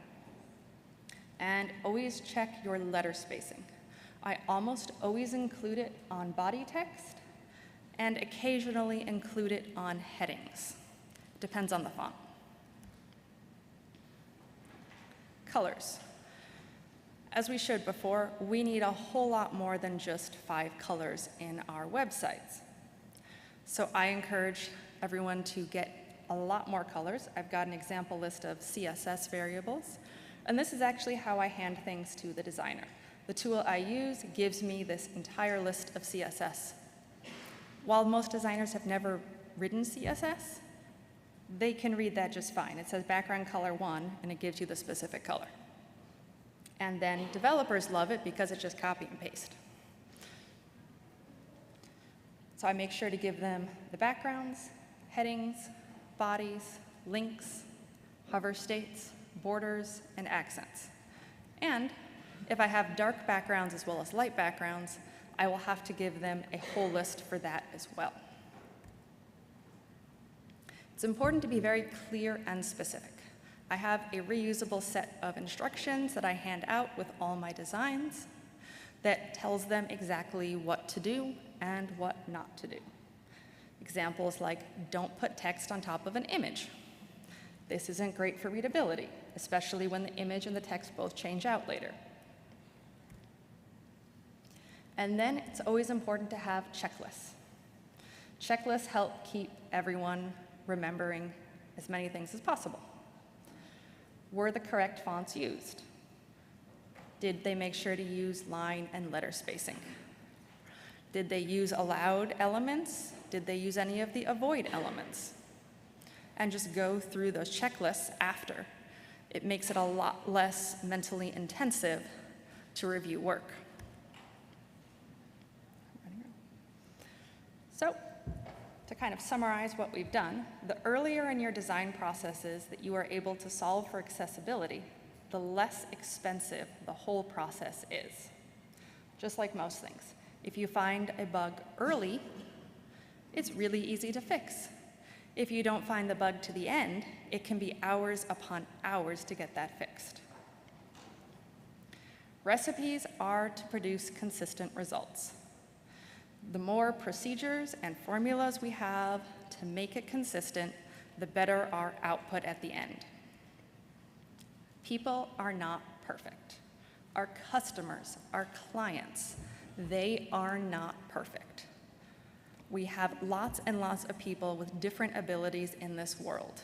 In this room, I see a whole bunch of people wearing eyeglasses. It's because people need different types of assistance at different times in their lives, and we want to meet them where they are at. WCAG. This is where we go for our criteria. This is where we go for what we want to meet. It's important to remember that different types of ingredients require different skill levels. Just put in a few images, almost anyone can get that coded up. But if you try to put in a carousel, that's very difficult to get coded up properly for accessibility. So in general, I avoid it. Better tools for saving time. Some tools are great for a quick check. Some tools are great for a comprehensive build.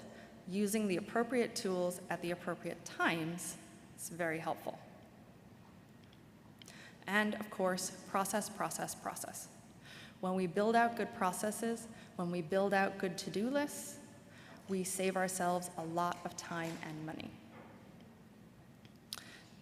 So that they can flip the room around, I planned to take questions out in the gazebo right outside this room. So if you want to meet me out there, then I am happy to answer questions for as long as you want to ask them. I got plenty of water.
So I just want to make sure you know you're in the right room.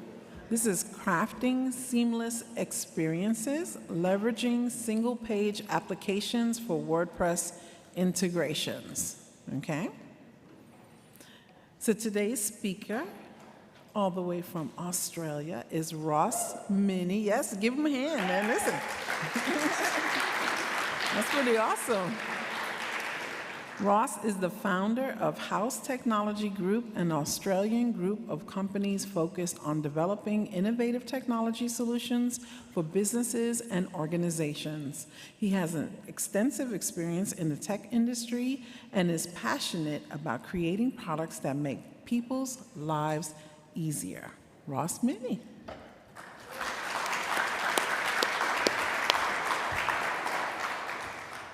Hey guys, how you going? Good? All right. Thanks for the introduction. Hopefully this microphone is pointing in the right direction. Here we go. I'm not sure, I'm too short for the lecterns of this size, so I'm going to stand off to the side a little bit if the camera's going to let me allow. Yeah, my name is Ross. I am your token Australian 2:30 p.m. speaker. Apparently there's 3 of us up on stage, which is pretty amazing at WCUS. 2023. Today I'm going to be talking to you about my journey implementing single-page applications and the challenges that we had and how we overcame those challenges. Specifically, we were implementing them into a WordPress environment, so hopefully this will be of value to you. So I just wanted to get a feel of who was in the room. So who would be a complete beginner? Is there a beginner, like are you just a WordPress user? How many of those would there be just here today? All right, none, perfect. Intermediates, who would identify as an intermediate? Okay, who would be a hardcore developer in the WordPress? Okay, so the majority, all right. So who here knows what a single page application is? Okay, that's cool, brilliant. Who here is Australian? Nice. All right, clearly at home then.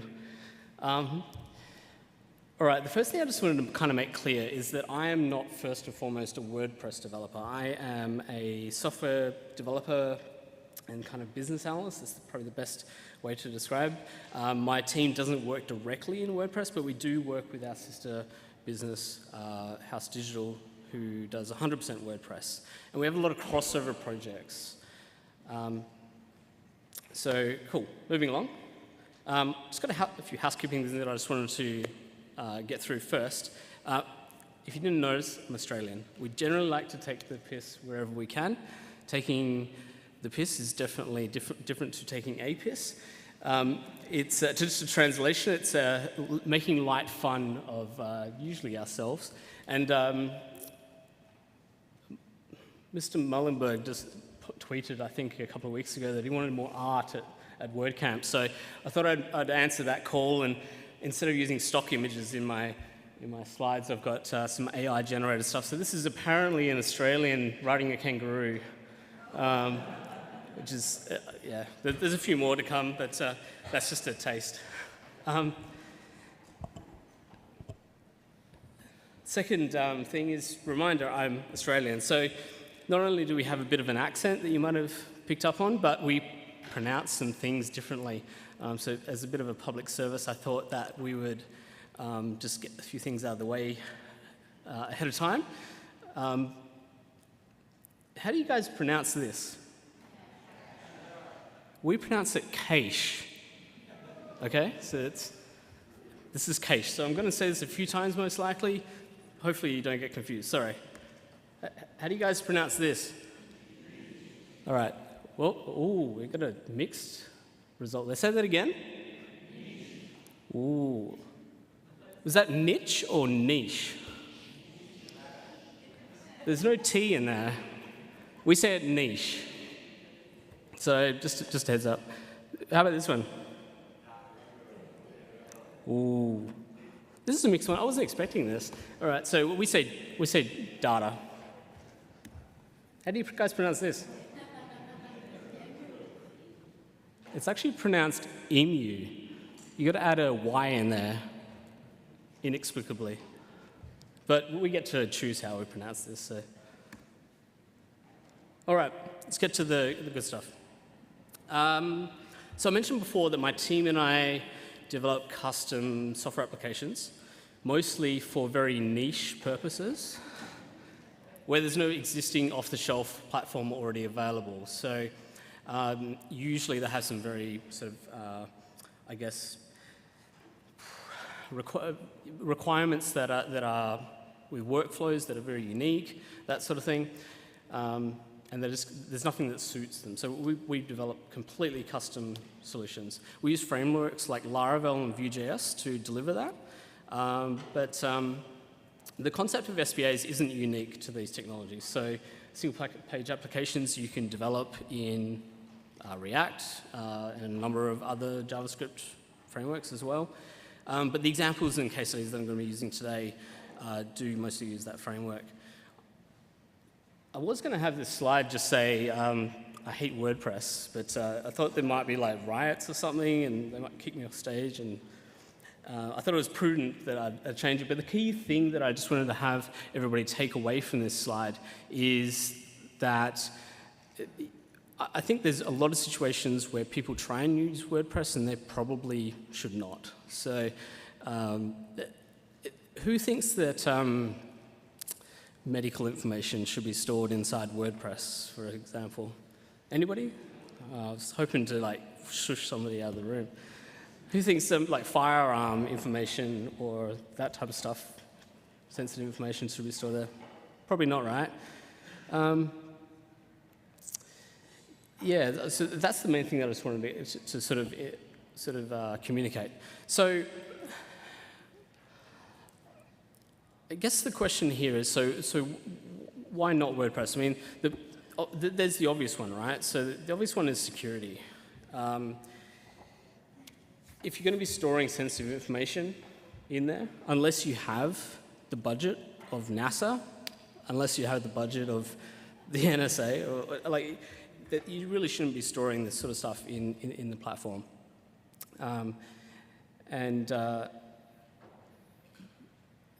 The next thing that I just wanted to go through is the performance. So who here loves the meta table? Who think, oh really, yeah? Okay, let's talk afterwards. The meta table, in my opinion, is absolutely terrible. I think it's one of the biggest limitations in WordPress and is holding the platform back. But I mean, in WordPress you can do custom tables. You can even put those tables in different databases if you want. But ultimately, if you're working with large data sets, if you're working with stuff that's, that you want to be secure, that sort of stuff, I still don't think that storing things in custom post types and so forth is always the best sort of solution. And then there's the flexibility side of things. So the WP querying sort of aspect of WordPress is very limiting. And if you really want to be storing your data in the best possible way, so it's normalized, and you've got discrete data, then I'm not too sure that WordPress is the best solution on that front as well. So yeah, you can use CPTs, you can use taxonomies, you can even have relationships between them. There's fantastic plugins like pods and so forth that allow you to do that. But yeah, from a flexibility standpoint, particularly for a lot of our use cases, WordPress is not always the best way to store that type of information. So is everybody on the same page with me about why we may not want to use WordPress for storing sort of this type of information? Cool? So the question becomes, like, you might be sitting there going, well, Ross, like, if you're going to all this trouble making these sort of fancy back-end systems for people and custom software and so forth, why the hell aren't you just making them a custom website? And first of all, like, I'm a terrible web designer, but and I'm a terrible designer in general. But there's a lot more that goes into sort of coding a website than just doing the actual technical coding itself. So, and then I'm not an expert in that area. But more importantly, I think we need to sort of consider these types of things. So there's an expectation that things are in WordPress, right? What's the percentage now? 60+%? What is it, 65%?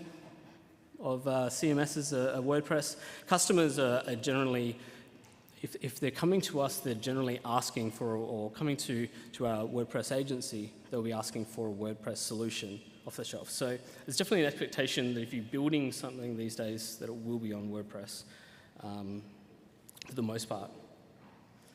The other aspect of it is that most of the customers, at least that we deal with, still want to be able to control like the design and so forth of their website.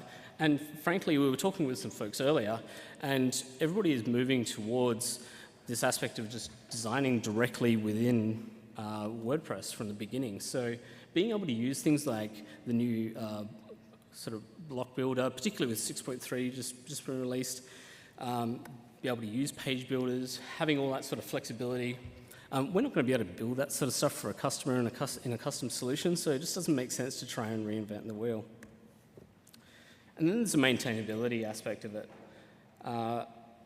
This is pretty broad, but at the end of the day, the WordPress backend is becoming pretty ubiquitous.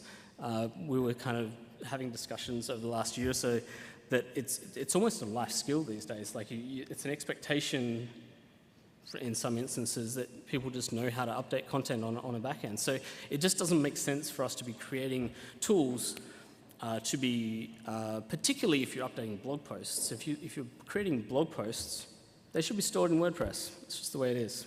Would everybody agree? Cool. Brilliant. Here's some more artwork for you if you want. Apparently these are platypuses. The AI is just as confused about what platypuses are and how they function as the rest of the world, I think. But they're playing Jenga. There's a bit of roulette in there as well. But hopefully that gives you a little bit of background in what I do and how I do it and why I do it and that sort of stuff. But let's talk about the actual case study that I wanted to go through today. So this particular customer is a collective giving circle. They are a membership-based charitable organisation that manages a grant pool each year. And the members themselves are actually the ones that get to vote about where their money goes and where their membership grants go at the end of the year, which is pretty cool, right? But the challenge that they have is that they've just got so much admin overhead. So they need to manage their members, and they were using a third-party CRM for that. They need to manage all of their donations that are incoming, and they had a specific donations platform that they were using for that, for taking the donations on a regular basis. Then they had their email marketing platform. They had a zillion Microsoft Excel spreadsheets that were floating around.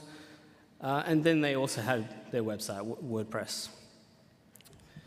And they were trying to connect it all together with Zapier, and it was just creating way more work for them than it was actually saving, frankly, to try and connect all this stuff together to fix up all the issues that they had as a result of Zapier not doing its thing correctly. So yeah, I mean, the challenge that they had is they wanted to drastically reduce the number of volunteer hours that were getting expended on managing all of this stuff. And they also wanted to give a good experience overall to their members and hopefully retain more members and grow their member base.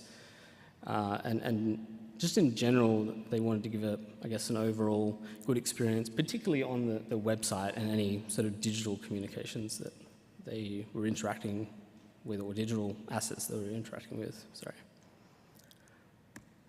So the name of the organization is 100 Women. If you Google them, you'll probably get a US organization which is not related to them whatsoever. So if you are going to stalk them, make sure you put the word Australia on the end of it. If anybody wants a website lead, you can go and check out the US guys. They need a website. Just saying. Hopefully that was as diplomatic as I could be. But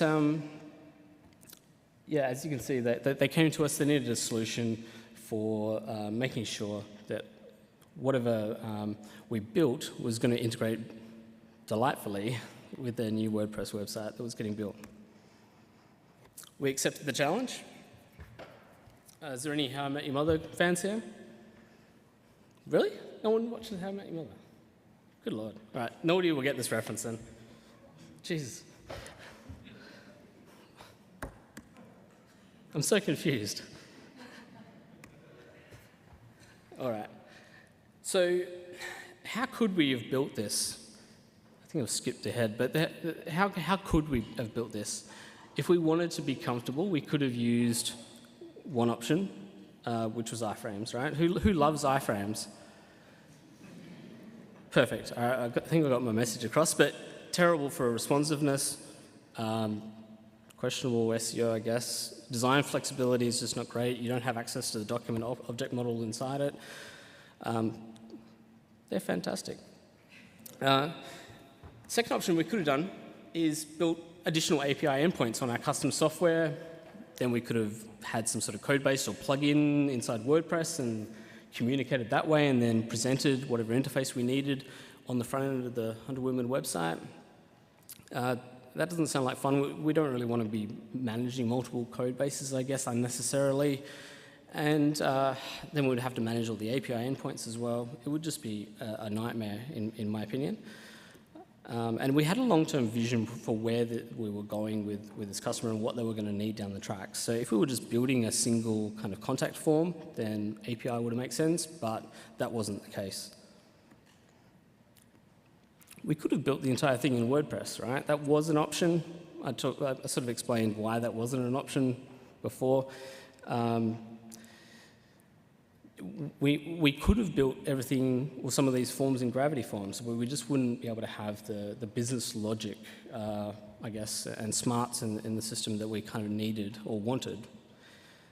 And that'll become a little bit more prevalent when we look through the things in the later slides. The other option is just, and this is very common with SaaS products, is that you just simply put it on another domain, right? So the problem with that is that it's just a terrible user experience for most of the people involved. So if you're sending somebody off-site for, and just to give you an example, some of these SPAs that we're building are for fairly minor things, like just simply taking a single donation. So who likes being directed off a site so that they can put in their credit card details and make a donation and be redirected back onto a site? Everybody love that? We didn't want to go down that route. So threw it in the bin, and we used the SPAs.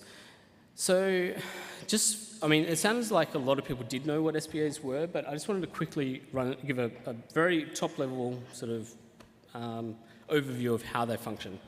So when you have a traditional website rather, so the blue section over here is your traditional website. You type in your web address, browser, which is the client, goes off and gets, or requests, I guess, that website.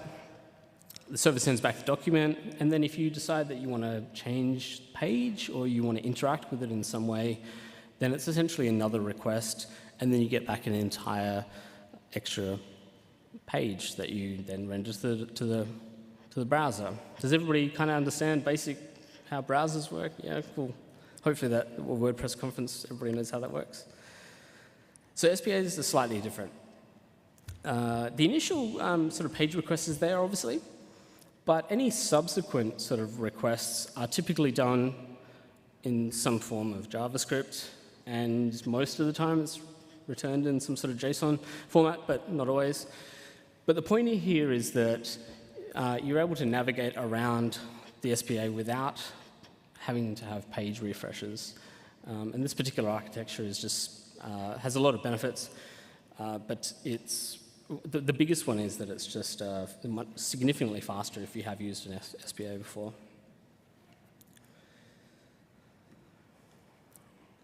One of the disclaimers that I just wanted to point out is that SPAs are absolutely terrible for SEO.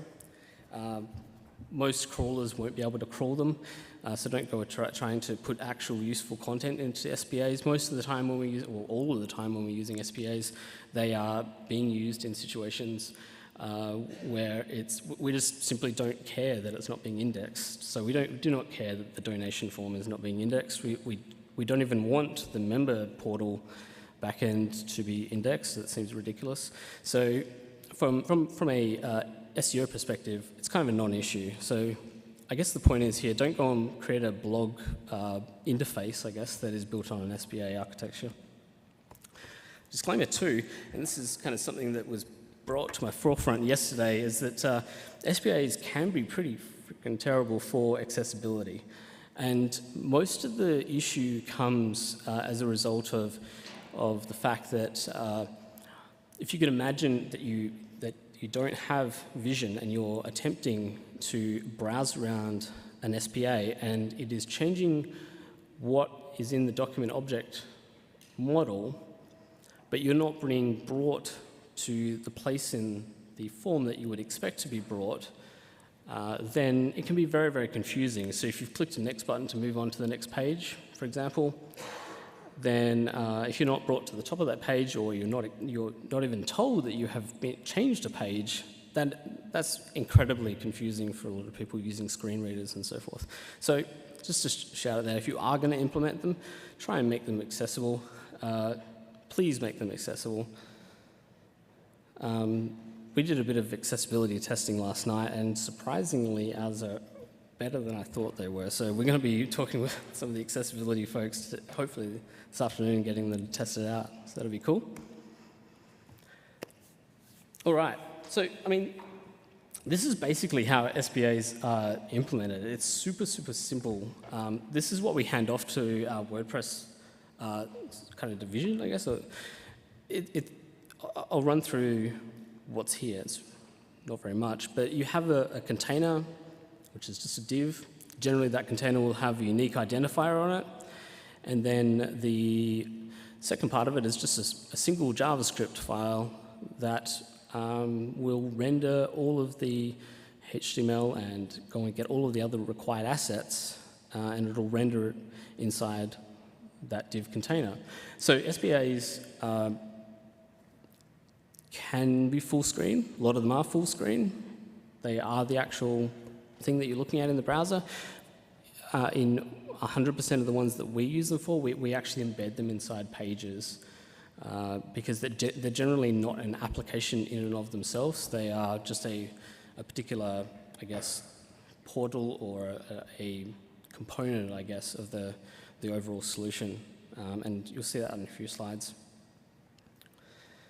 I think I've covered everything there. So let's have a look at some of the results. So this is a screenshot from the Become a Member. So this is, if somebody wants to become a member of 100 Women, they would click on the big purple button that's at the top there, and this is what they would be shown. There's actually some text above this, but we removed it for the screenshot purposes. But I'm not sure where I put my pointer. I was expecting to be walking around, so I put my pointer down. But the area that is around that form there is actually the rest of the website. In this particular example, it's using Elementor.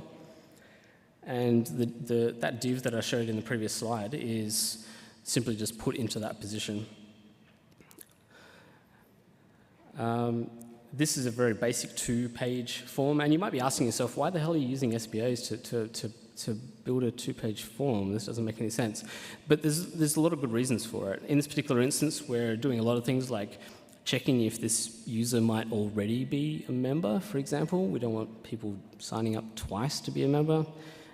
It is looking at how they found out about 100 Women, for example, and that particular field is something that is managed in our CRM. And there's a lot of business logic also, if we were to go further down, which we can't, there's a lot of business logic around the types of memberships that are available and how they get, sort of how they sign up for them and what the rules are around them and so forth. So we could do something like this in Gravity Forms, but we couldn't quite get 100%. We would need to, say, have Gravity Forms go off and sort of pull from API endpoints to do all of the things that we're doing on this form during the sign-up process. This one's even simpler, frankly. So 100 Women as I said, they're a collective giving pool. They get membership fees, and then they all vote on where that money is going to go. But people need to actually apply for those grants themselves in the first place. So this is kind of the first step of actually applying for that grant. And this is a custom system which manages all of their grants. It's just one component of the backend system that we've built for them. This is just the front-end interface where they put in a single email address. It will generate a unique token and then send them an email with a unique link, which they can use to either start their application or even continue an existing application.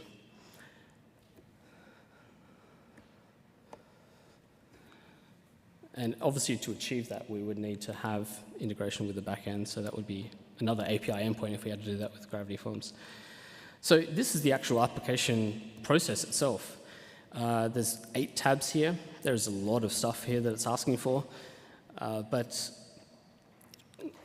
once again, there's so much business logic in here that we could do it in Gravity Forms, and visually it's possible to do in Gravity Forms, but we just wouldn't be able to have the same types of smarts that we have. Or if we wanted to, we would have to do a lot of Gravity Forms kind of programming unnecessarily. This is a screenshot of inside their member portal, and it has all the things that you would expect inside a member portal, where you can change your details, you can change your membership level, all that sort of stuff. But the key thing to kind of have a look at here is that we have a navigation sort of portion at the top of the screen there that is outside of the SPA. And I'm going to get into a little bit more details very soon about how we kind of achieve that. But it's an example of where you would want to show, I guess, a log out button if they're logged in. You don't want to show that log out button if they're not logged in. You don't really want to show the navigation if they're not logged in as well. And if they happen to kind of log into the member portal and browse around the website, you need some sort of mechanism to allow them to get back inside their member portal as well, right, if they're still logged in as far as the browser is concerned. So, what were the challenges that we had? You can enjoy this artwork of Kermit. I don't know if you guys have seen the meme of this. Like, why is my code working? One of the issues that we had was, just by virtue of how SPAs work, most of the time, at least in Vue.js, they add this little hash to the end of the URL, which is a bit of a pain in the ass, to be honest. In this use case, it wasn't an issue because it only appeared on the pages where the SPAs were present.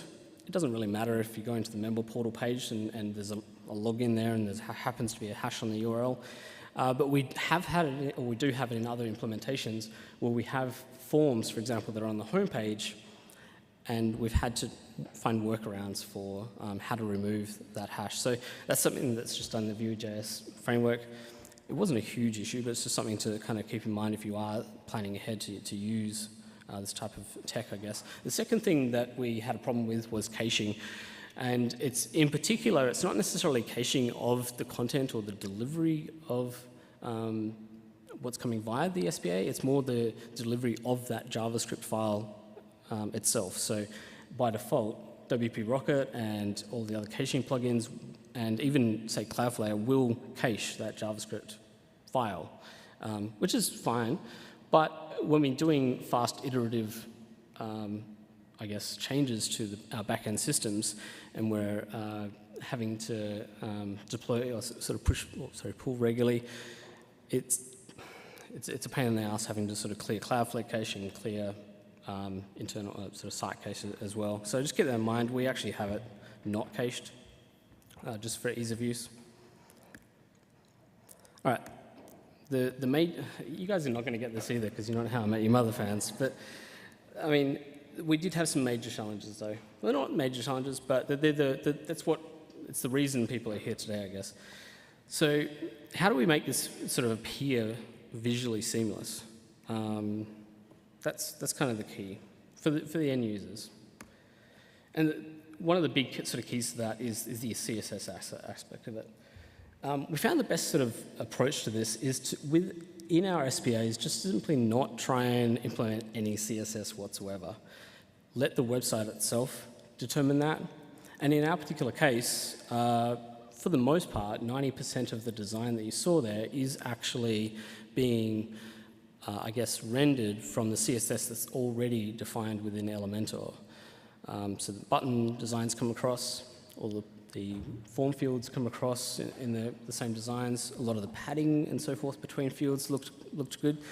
We did have to do some tweaking, as you sometimes inevitably have to do, but for the most part, we just needed to make sure that we had sort of unique identifiers and classes on the relative sort of components, I guess, and just made sure that it was structurally good from a HTML semantic perspective, and then handle things in WordPress. This is just an example of how it also shows on mobile. So once again, we're showing the member area button, sorry, the My Account, because I can't even read it on any of these screens.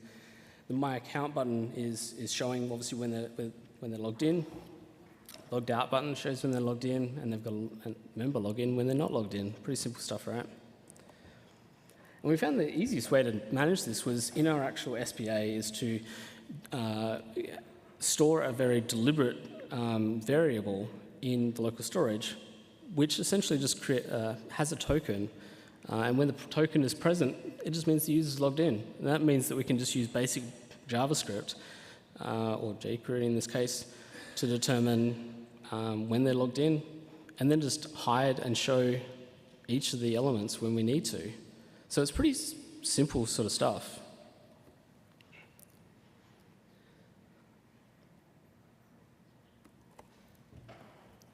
One of the biggest things that I see, so from a security perspective, one of the biggest benefits that we have is the Laravel framework itself. So we don't have to worry as much about things like SQL injection, other types of vulnerabilities, because the framework just takes care of it. But one of the biggest sort of security risks that I think is an issue in this type of implementation is just making sure that we have a best practice cause policy.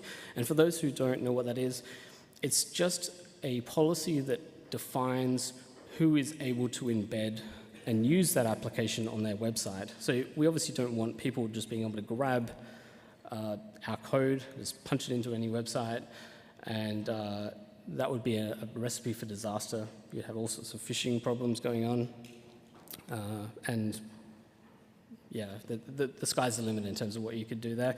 The thing is, in some situations, you may want that being able to be embedded. So there's a lot of companies that just use this type of technology. So HubSpot, for example, they have, as part of their standard form sort of setup, is an SPA. It runs a piece of JavaScript, it produces a form, and you're able to embed it on your website. So in their situation, it makes sense. Not sure how I'm doing for time here, but the question we asked it, like, did this implementation work? And I would say that it did. We were able to deliver a solution that works seamlessly with the 100 Women website, and we'll be continuing to sort of use these in future. And just some examples of how we're starting to use those.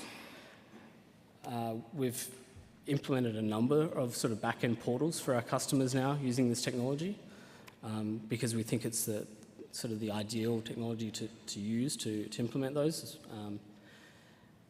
Even sort of basic contact forms, as I said, do make sense in some instances to use them. If you're doing lead capture and you are having that come into a custom developed back-end system, then once again we can implement all of that great business logic whilst they're filling out the form and provide the customer with the best possible experience.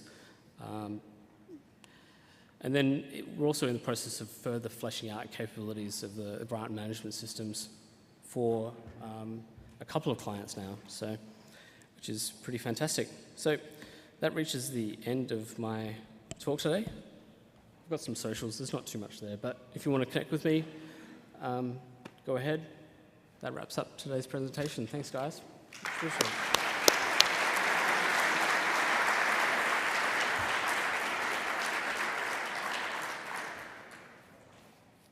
Is there any questions? Sure. Is it safe to say that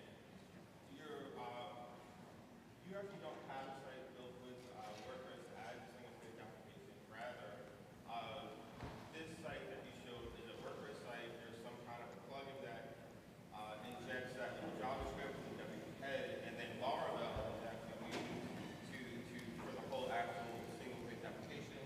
And then with that being said, considering that presumption is correct, do you also go as far as that Laravel is eloquent to interact with the WordPress database, or do you touch the WordPress database at all? And if so, how does that? Yes, so you are correct. So we're implementing this code in all of those places. So in the donations page, in the membership sign-up page, and there's probably about, I can't remember them all off the top of my head, but there's about 10 different sort of SPAs that we have implemented so far on this site. But yeah, the website itself is built 100% in WordPress, except for these SPAs that appear in various locations. And then, yeah, the Laravel side of things doesn't communicate back to WordPress at all. It doesn't really have a need to, because most of the important information is stored within the back-end system that we have, custom software solution that we have developed. Does that kind of answer the question? Yep. It does. I have another kind of follow-up question, which is considering that you're using Laravel, you don't need the whole scaffolding that Laravel provides for building an actual website. Did you consider just going down the Symfony road and kind of, if you did, what was the determining factor? Why didn't you go down the Symfony road?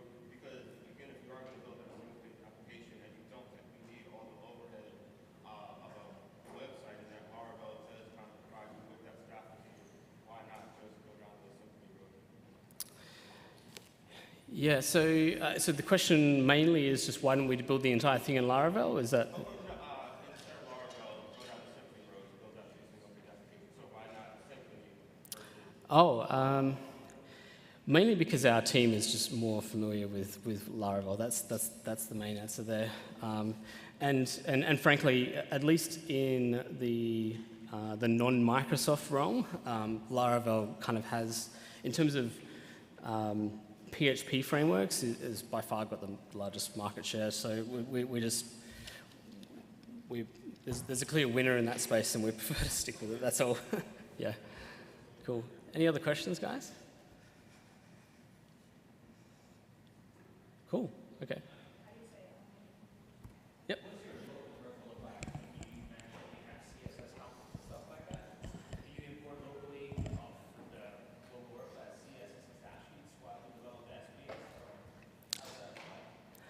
Our workflow is not ideal, I'll be honest with you, but that's often always the case, right?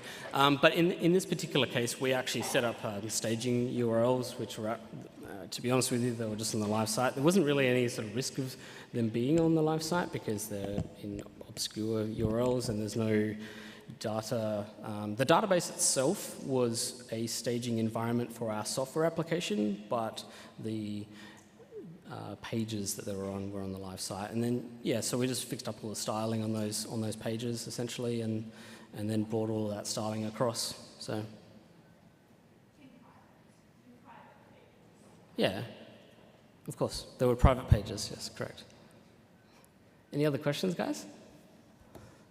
Yes? What was that, sorry? Oh, taking the piss is very different to having a piss. So having a piss, for those who don't know, is urinating somewhere. And taking the piss is just generally, I don't know, joking around. Like, yeah. There's taking and then having. Yeah, it's okay. It's very clear. I don't understand why there's a communication barrier. Oh, yeah, you can also have some piss. Does anybody know what that means? It means you're drinking. Yeah. Is there any other questions related to the presentation. I'm happy to take other questions too. One at the back.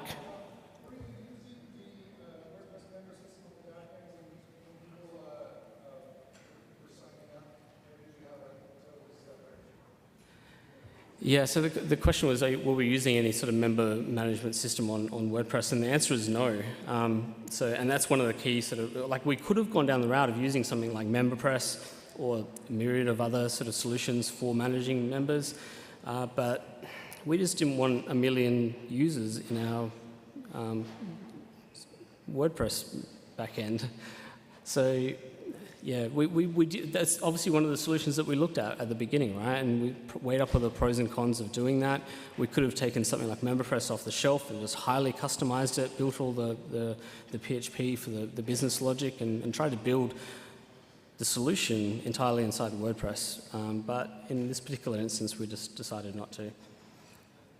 So hopefully that answers the question, yeah? Cool. Yes?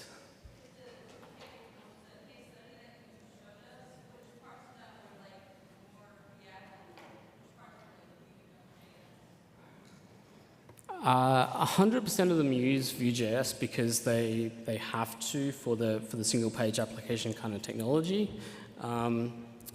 But the way that they render to the page is entirely HTML. So when a single page application does eventually render the page after the page loads, the document object model is updated entirely, so screen readers can effectively read it fine.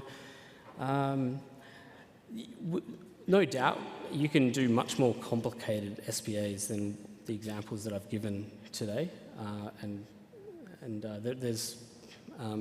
I was grilled by the accessibility team yesterday about how they didn't like single-page applications, so I was sweating while I was going through that process. But it turns out that the way that we've implemented these, for the most part, is reasonably accessible. So, yeah. Hopefully that kind of answers the question there. Cool. Any other questions, guys? How far? I don't have a time on me. 5 more minutes. Brilliant. Any other questions? Yes? If you could change one thing about WordPress to make it more friendly to SBAs, what would it be? More friendly to SBAs? I don't know. The thing is, SBAs are kind of a technology that you could implement into any platform, frankly.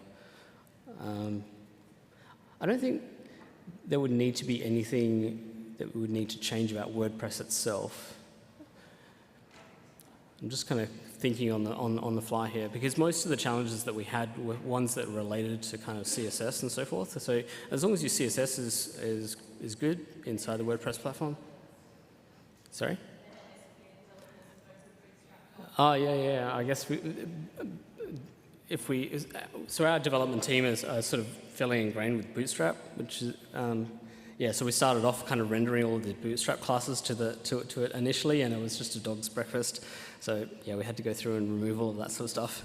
But that's not a fault of WordPress at all. But yeah, I'm not sure if I can come up with any sort of changes. In general, I think if WordPress could somehow work out a way to move away from the meta table, that would be fantastic.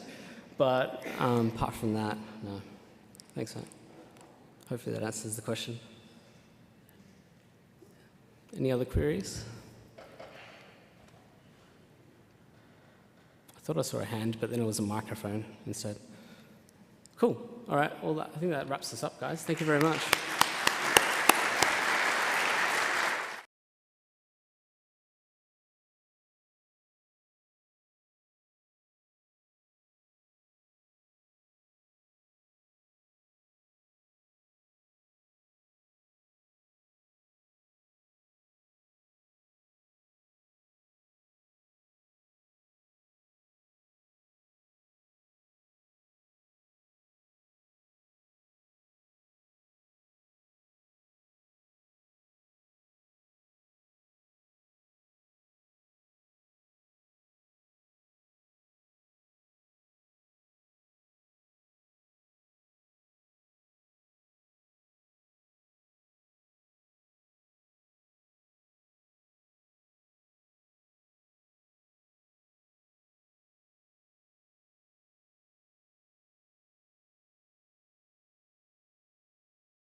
You know, you're in the right session. This is the web accessibility is an inside job.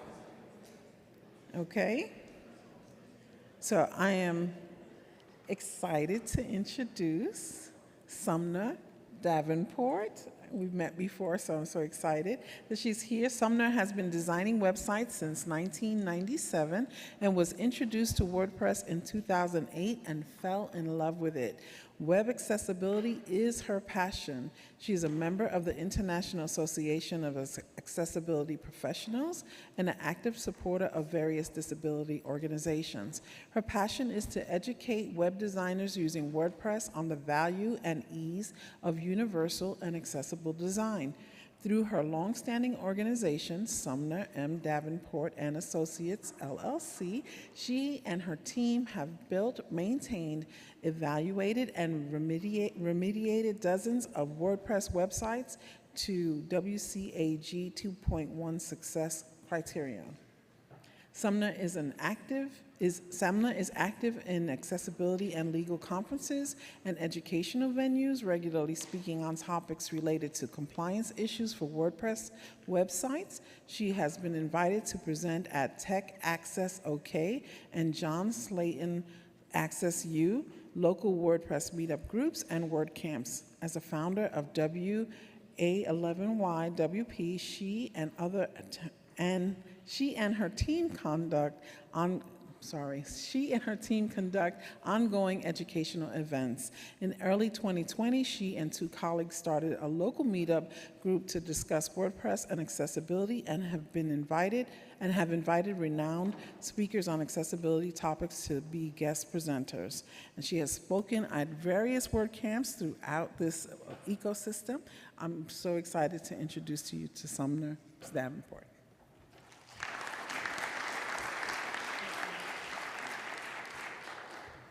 Thank you, Ada, and thank all of you for being here today. I also want to thank the WordPress organizers and all the volunteers. This is awesome. I am so impressed with everything that you've accomplished. I can tell you've put in some long, dedicated hours.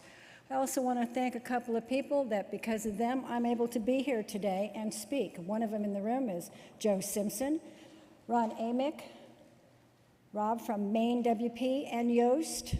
And of course, the meetup groups in my area, Santa Clarita Valley Meetup and Accessible Web plus WordPress in San Fernando Valley.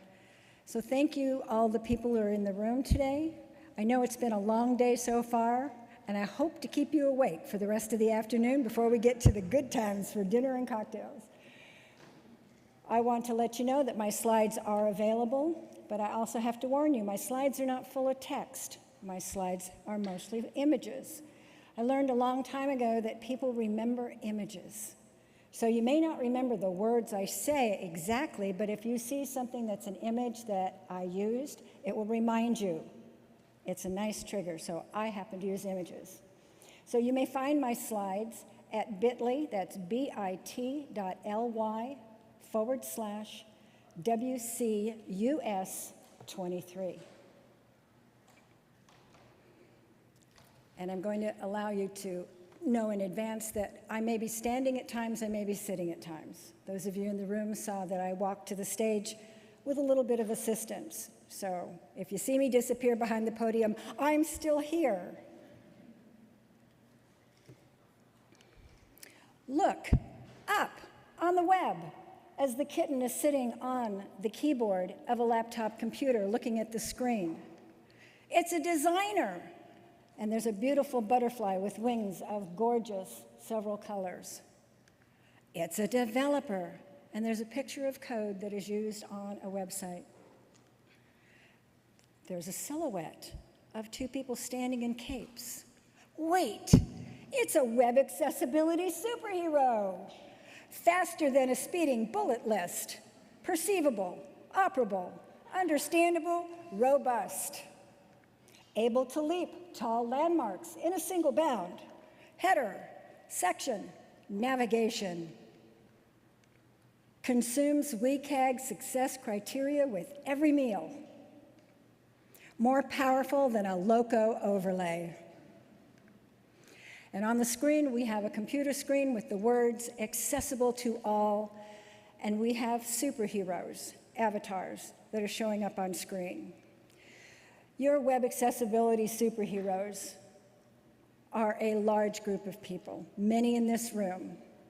It is a group of people of all ages, all sizes, all shapes, all abilities, and all disabilities. It is a group of people that you may find your quiet, sweet, mild-mannered next-door neighbor, or it may be your outrageous, loud-spoken redhead, or someone with purple hair or pink hair that just won't stop talking about it. But that's okay. It's that important. But one thing this entire diverse group of web accessibility superheroes have in common is they all know that web accessibility is an inside job. On the screen, I have a beautiful tree. The leaves are a variety of colors, but you can also see the roots. When this tree was planted, it was very important that that seed be planted appropriately. Those roots now have to be nourished.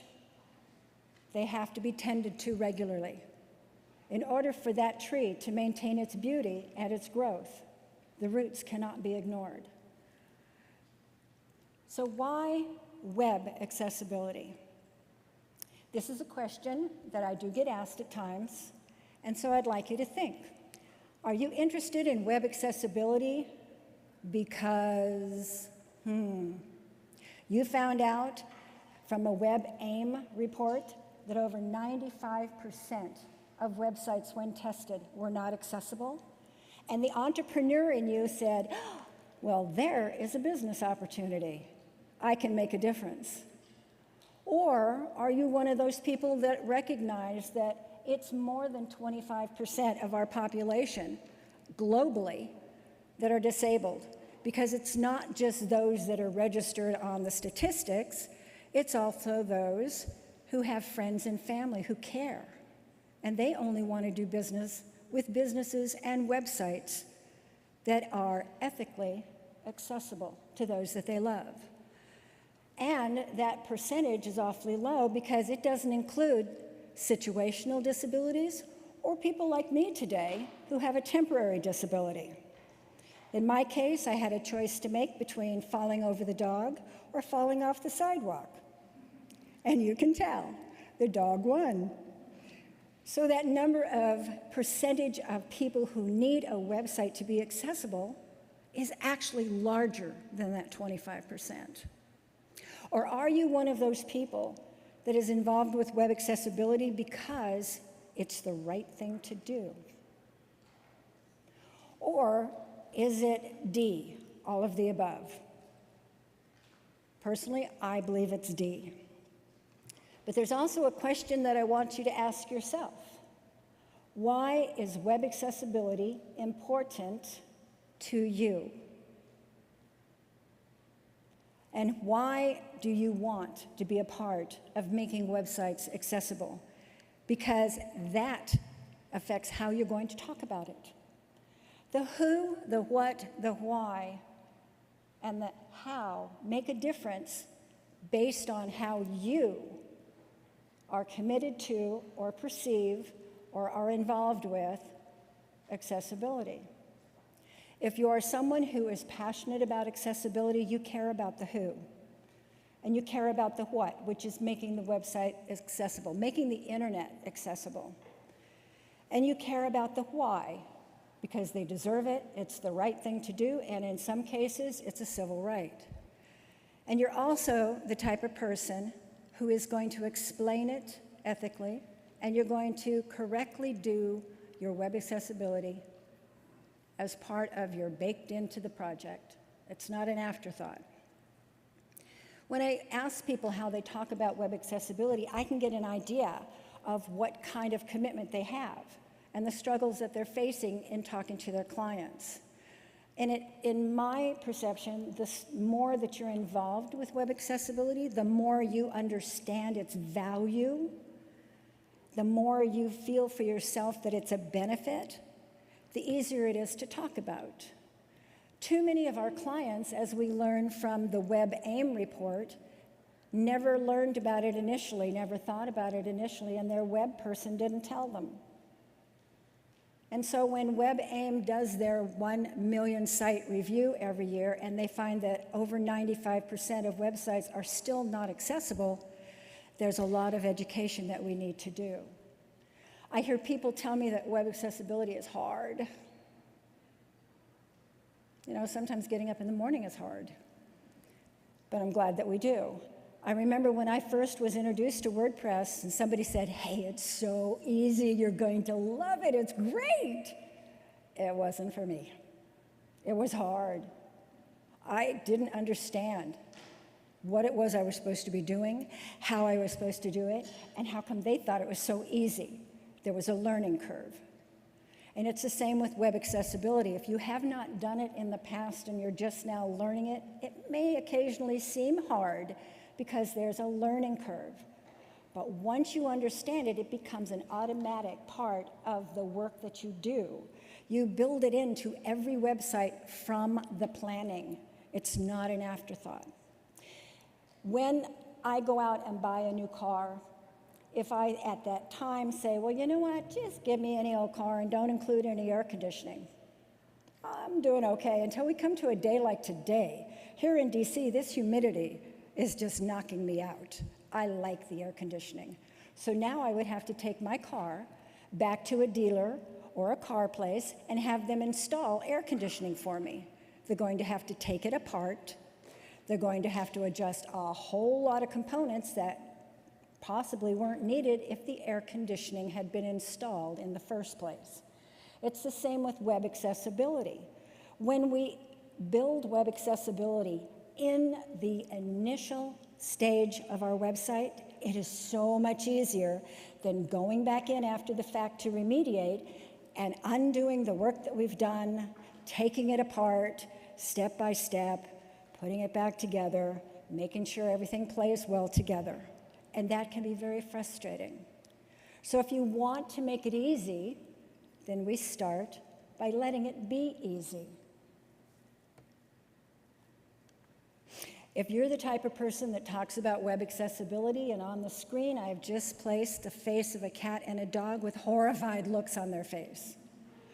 If you go into a client and say, lawsuit, lawsuit, lawsuit, you're going to get sued, everybody's going to take your money, you're in trouble, I'm here to save you. My experience has been that client is the least receptive. Reason being is now they feel attacked. You may be not the one that's attacking them, but they feel attacked. They feel betrayed because whoever built their website didn't include it. And the people that they take it out on are the disabled community. They blame the disabled community that they're in trouble. It's an emotional thing. So my recommendation is please don't start there. Why would we want to give ourselves something difficult to overcome? Some people think that's the easy way through the door. It doesn't work for me. I can't tell you it will be easy for you not to do it or to do it, but in my experience, it is the more difficult way. And I personally like things easy. It's so easy to learn about web accessibility. The information is around us. I always tell people, start with the course, the free course on w3.org/WAI, and it is the introduction to web accessibility, and it's free. It will go over the who, what, how, why, give you a real up-close and personal look at people and the struggles that they have trying to access a website. You will be able to witness through videos, people that need the website to be accessible and the difference that it makes. I suggest looking on your dashboard of your WordPress site, there are a number of meetups around the country, around the globe that focus on accessibility. Just do a search and you will find them. And they have a number of meetups that focus on accessibility on WordPress. And you can find them through your WordPress dashboard or through your meetup. Obviously, come to WordCamp. We're here, we're working together, we're networking. Let's talk web accessibility. And my favorite is the California State University of Northridge, CSUN, has a Disability Accessibility Technology Conference once a year in March. Over 5,000 people in attendance over 4 days, and all we talk about is technology, web accessibility, and user experience. So if you have an opportunity to be near Anaheim in March, I would suggest don't miss it. And of course, who can forget? We've got the Web Content Accessibility Guidelines. When I was first brought to my attention that it was my fault that websites were not accessible, and I certainly was embarrassed and humbled to find that out, I thought I was building great websites. I was really proud of them.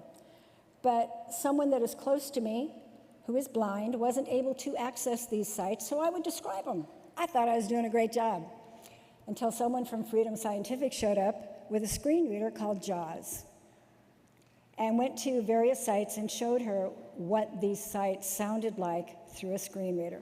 I was so excited. I said, here's one of the sites I built. Please, go there. And he did, and it was horrible. So I thought, well, okay, fine. Here's one I just finished. I'm so proud of this. Please go take your screen reader to this site. So he did. It was even worse. What that screen reader said as it found its way across that web page was not what I was hoping it was going to do. And I said, your website is really messed up. And he said, no, ma'am, your website is really messed up. I learned that day that I was the person that was causing the issue. And I sought out to find a way to learn. Today we have a lot more places to get education, but the standards, the web content accessibility standards, give us all an even working ground. I would not recommend that you attempt to digest and absorb all of these at the same time. It'd be like having your favorite meal laid out at a buffet, and you go over there and you say, I'm just gonna have it all my food at the same time. Not only is it impossible, you'd be sick at trying. So please do not do that to yourself with the Web Content Accessibility Guidelines. Take them, reference them, access them as you need them, and you will find that doing web accessibility becomes easier and easier. However, don't just rely upon WCAG. We have humans that access the web. We need to be concerned about the human, the user experience. That's not technical. So there are things that we need to remember to do beyond the technical portion of WCAG. Why would we want to use WordPress for web accessibility? Could it be that the majority of websites around the globe are built on WordPress? Could it be, well, that it's easy to learn? Has a learning curve, but generally easy to learn. Could it be that it is customizable? Could it be that there is a team on make.wordpress.org that is dedicated to the accessibility of WordPress? And yesterday at the Contributors Day, I had the pleasure of sitting with a number of folks that their passion is web accessibility and making sure that WordPress, inside and out, is accessible. So is it these four things or is it D? And together now, all of the above. That is 4 good reasons to use WordPress to build your site. Plus, we have all of the support that you get here at WordCamp and beyond. We have a lot of AI that has shown up. Some builders are adding AI to their software so that when you build a site, they offer, hey, would you like AI to write your content? Would you like AI to write your alt text for your images? Do you want AI to do your work for you? And there are pros and cons of saying yes. Yes, AI can make our job easier. Yes, AI can write a bunch of content for us. However, I've noticed that when AI writes the content, sometimes it sounds just like everybody else. I'm no longer unique, so my website won't be unique. I also have noticed that my disabled friends have told me about the bias in some AI. I have a friend that asked AI to write content relating to the ease of hiking for a disabled person. What came back, she said, was not only insulting, it was demeaning, and it was wrong. I have another friend who is deaf, and she asked AI to find her some images of deaf people like her. Every image that AI brought her either had a person wearing a headset or one hand up, as if they were going to do something with that hand. My friend does not wear a headset, and she does not do ASL. Sign language, she reads people's lips. So those images didn't represent her. But then we thought, well, let's try with a blind person. That maybe is more common. We asked AI to show us images of blind people. Every single image, the person was wearing sunglasses. I have a number of friends that are blind, and none of them wear sunglasses. So AI has a bias. It is very important that if you use AI to write your content, to assist you in your work, there must be humans involved. And the picture on the screen is a robot and a human shaking hands. So that if you want to use AI, then please go in and edit what has been offered to you to make sure that it is correct, to make sure that it is accessible. It cannot do our job for us. I realize for those of us who remember that movie that came out a long time ago about the Space Odyssey, 2000, it was about a robot that was taking charge of everybody's life on the ship. And at some point, the robot got so smart that it decided to take control. And when the human told the robot to shut down, it said, "I can't do that, Dave." And unfortunately, Dave lost. So we cannot rely only on AI to do our work. We can use them to assist. I have an experience by using AI to do some alt text for an image. And on the screen you see a skunk in the grass, a couple of flowers, and I had the text auto-generated for this. And AI told me that it was a picture containing grass, flowers, animal, mammal, kitten. I don't know about you, but that's not exactly the kitten I want to take home and cuddle. If this image was on a website about kittens, I think the users would probably wonder, what kind of kitten? And if it was on a website about skunks, I think the users would probably wonder why a kitten was on a skunk website. So in either case, this alt description does not work. This is where you would need to go in and correct it. Alt text for all of your non-decorative images. And it is so easy in WordPress to do this. You go into your media library. When you upload an image, there is a field that says alternative text. If you did not add that alternative text when you originally uploaded the image, you can go back into your media library and click edit for that image, and you will still find that field. You want to put a short description of the alternative text for that image. You don't need to say it's a photo unless that's important to the content. You don't need to say a picture of. You just want to add descriptive text, short, descriptive, end it with a period. Not a lot of text, not a lot of talking. This particular image on the screen is a pink ribbon that has pearls on it, and it's on a website that is breast cancer awareness, and this image was placed in the content when they were giving away pearls as part of a campaign. So the alt description on this particular item is a pink ribbon embellished with pearls because it fit the content. Another place on the website, they changed the alt text because it didn't fit the content and they wanted it to fit the content, which is appropriate.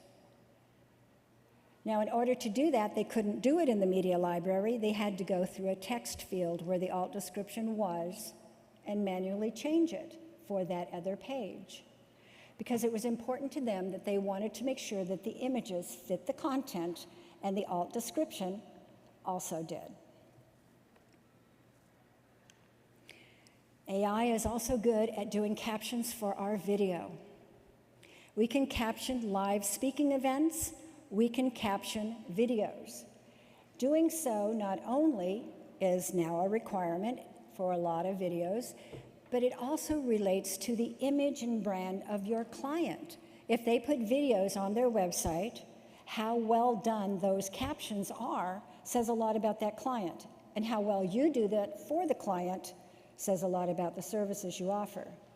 Now, my name is Sumner, that's S-U-M-N-E-R, and many times AI has said my name is Summer, with an M, 2 M's, and I must say I'm not a season. It has also said I am Sumter, which I think is a fort somewhere in the South, where some war was. There you go, see? That's not me either. It has also called me Thumper, which I know is a rabbit in a Disney movie, but I also know that there's a video game from the 60s or 70s called Thumper. But my favorite is it calls me Thunder. Now, I know at times that I do get loud, and people have commented when I get excited that I do, but come on, this one's just rude. So AI does its part, but seldom does it get my name correctly, and I personally think I have an easy name. So when you think about what AI will do to your client's voice, to the words that they speak in their videos, it's important. A few years ago, we had a presidential inauguration in the United States, and Amanda Gordon read one of her poems. What she said was, "A country bruised but whole, benevolent but bold." And those of you in the room can see that that is not what AI said. It said, "Is bruised but whole, benevolence but bold, fierce and." Now, it is kind of amusing, except to someone who really relies upon captioning. So if a deaf person wanted to know what she really said, that was not it. And we have to be careful if that's the way AI is hearing the voices. Some of our clients may not like that either. So in a live presentation, we want to make sure, and we are very fortunate that we have white coat captioning that is doing live transcript today for you. So we have a human that is capturing our words, so we won't have those kind of mistakes. If you are a person that likes to sing along with music and you like the lyrics, well, don't ask AI to give you the words to Rudolph the Red-Nosed Reindeer. Because what it says on here, and in the English language I'll say that R-E-A-D can be read and it can be read, so we'll give them that. But when it says, "read off the rent those reindeer," I think it's way off base. So here's where you could use AI to begin with, but now hopefully you're seeing that human needs to get in there and make some changes. AI is also what runs the automatic checkers that so many people use to test websites for accessibility. And on the screen, I have an image of what looks like a stamp that says test passed, but those that can see this image can see that there's some pieces missing from it. The words kind of aren't filled in all the way. It's kind of scratchy. It's just not as crisp as you would expect for something that had just passed. So what that is telling me is that AI is not 100%. In fact, yesterday when I was in the Contributors Day at the accessibility table, there was a person sitting next to me who shared an article that the government in the UK ran a test on the 10 most popular automatic web accessibility testers, and they wrote a blog report on their results. So, what do you think was the highest level of finding? Oh, wait, let me tell you. They wanted to make sure that it was a fair test. So they created a web page with 148 errors, intentionally created these errors. They knew what they were, and they knew that they should be easy to find. So of all of these 10 automatic accessibility checkers, some names some of you may know and use, what do you think was the highest level of success? Anyone? 70, you said? Thank you, but 30? Close. The highest level of accuracy was 40%. It got as low as 19%. And these were common errors, errors that they knew would be found in almost every one of their government websites. So they were appalled to find out that AI could not find them. This is why if you use an automatic tester to test your website, you need to include persons with disabilities. The statement that nothing about us without us means that if you're going to build a website that's accessible and you want to make sure that it is, let us test it and tell you. I feel very fortunate that I have a team of people that work with me, and many members of that team are persons with disabilities. So they will give me up-close, personal experience feedback as to whether or not what we created is actually working. So one of my associates is blind, and he will test with the JAWS screen reader. And he will give me feedback as if he went to that website for the purpose of buying or using or gaining information from whatever was posted there. And he will tell me, how easy was it able to navigate?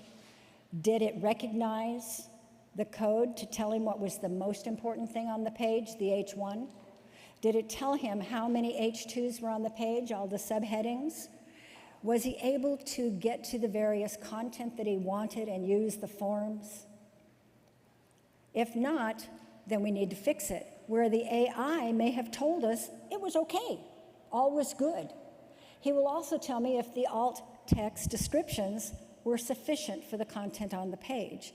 AI will not tell us that. It will tell us there is text and text description, but not if it's good, if it fits the content of the page. So we must have the human get involved to let us know that we're doing it right and we're on the right path. When we want to include web accessibility in our satchel and in our toolbox, what we're offering our clients, it is very important that what we offer them, we do so with integrity, that we are able to tell them, yes, this site has been tested, looked at, overseen, participated in by persons with disability, the users that are going to access your website. And so now I know that at this point people go, well, I don't know anybody. Where am I going to find these people? Well, while you're here at WordCamp, you could kind of meet a few people, and we will tell you where we find disabled workers to work on websites with us. Or you could go to a company site called Knowbility, that's Knowbility. They have an entire division where they employ persons with disabilities for the purpose of testing and assisting with remediation of websites.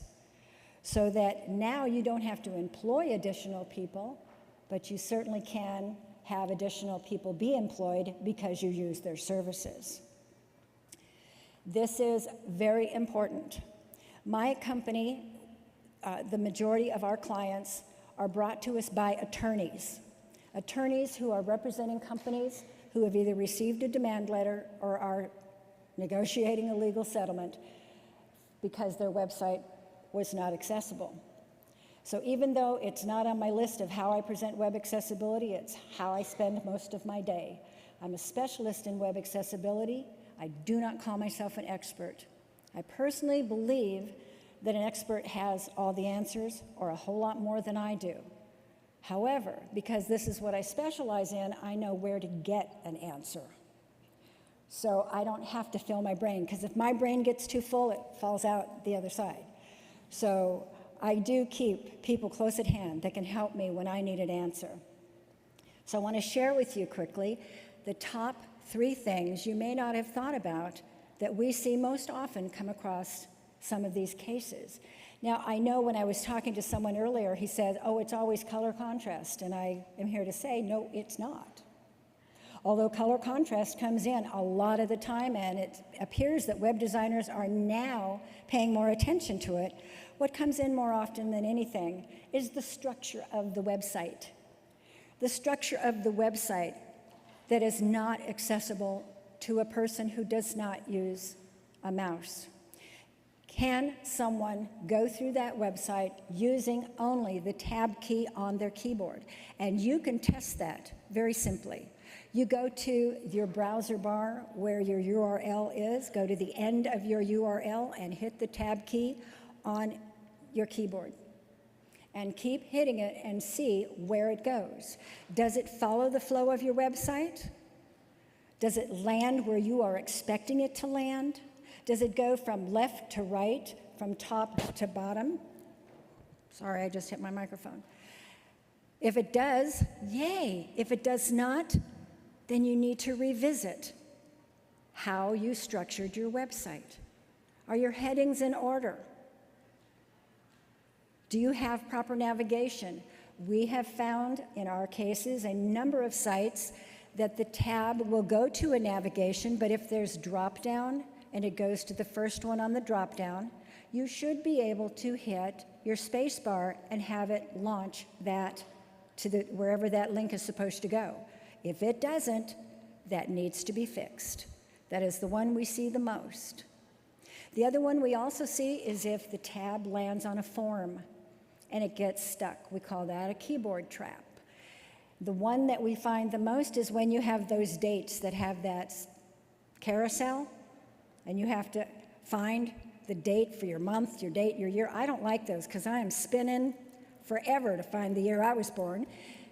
And at the same time, however, for someone using a keyboard, it can be trapped. They can get stuck there and never get out of that field. So unless you can find a way to fix that on your website, don't put it there. Give the user the opportunity to manually enter that date or the time or whatever it is you were using that carousel for originally. If we find that there is a problem with the keyboard only navigation, that's going to be on every single one of your pages in your website. So it's quite global and serious. If they cannot access your home page, how are they going to access any of the information within your website? And this is what we find is in a lot of the cases. Sometimes it's easy for us to fix by getting rid of a particular plugin they may be using for a menu and finding another one that's better. Sometimes we have to manually have them rewrite their menu. So it really depends on how they built the site. Either way, we've got to take it apart to fix it. The other thing we see a lot, the issues with, is the headings and design. And what I have on the screen is cement blocks in a path in the grass. I personally suggest that the people that work for me, before they start working on a website, they plan it. They know what's the most important information they want to convey. That's our header. What's the second most? What supports that header? What are our H2s going to be? And do we have information that supports those subheaders? That would be an H3. We plan it in advance, and that same plan applies to all pages. If we have not planned out our H1s, H2s, H3s, and so forth, I saw a site that came across my desk just before I left for this trip, and they had their H1 probably about 2/3 the way down the page. On the next page, they had 8 of them. And when I asked why, and in between these H1s, they had a few H6s. And I asked why, and the designer said, well, it's in the style sheet. If I want that size font and that look, well, then that's what the style sheet says. So I'd like to suggest to not be controlled by your style sheet. That do not use it to style and design your website. You can change what those H1s, H2 fonts and such are in your style sheet, but don't let it control you. You are the one that determines what that styling is, and make it consistent. That also brings in the design and the colors you use and the layout. We have a site we're working on right now that every page gives the impression it's a different website. They thought it was cool. It gave me a headache. Be consistent in your design so someone knows they're still on your site. And by doing so, you make it easy for the user to get the information they came for and follow the path. Some of you may be aware that there is a report. It's called the Pound Away Report. You can Google it.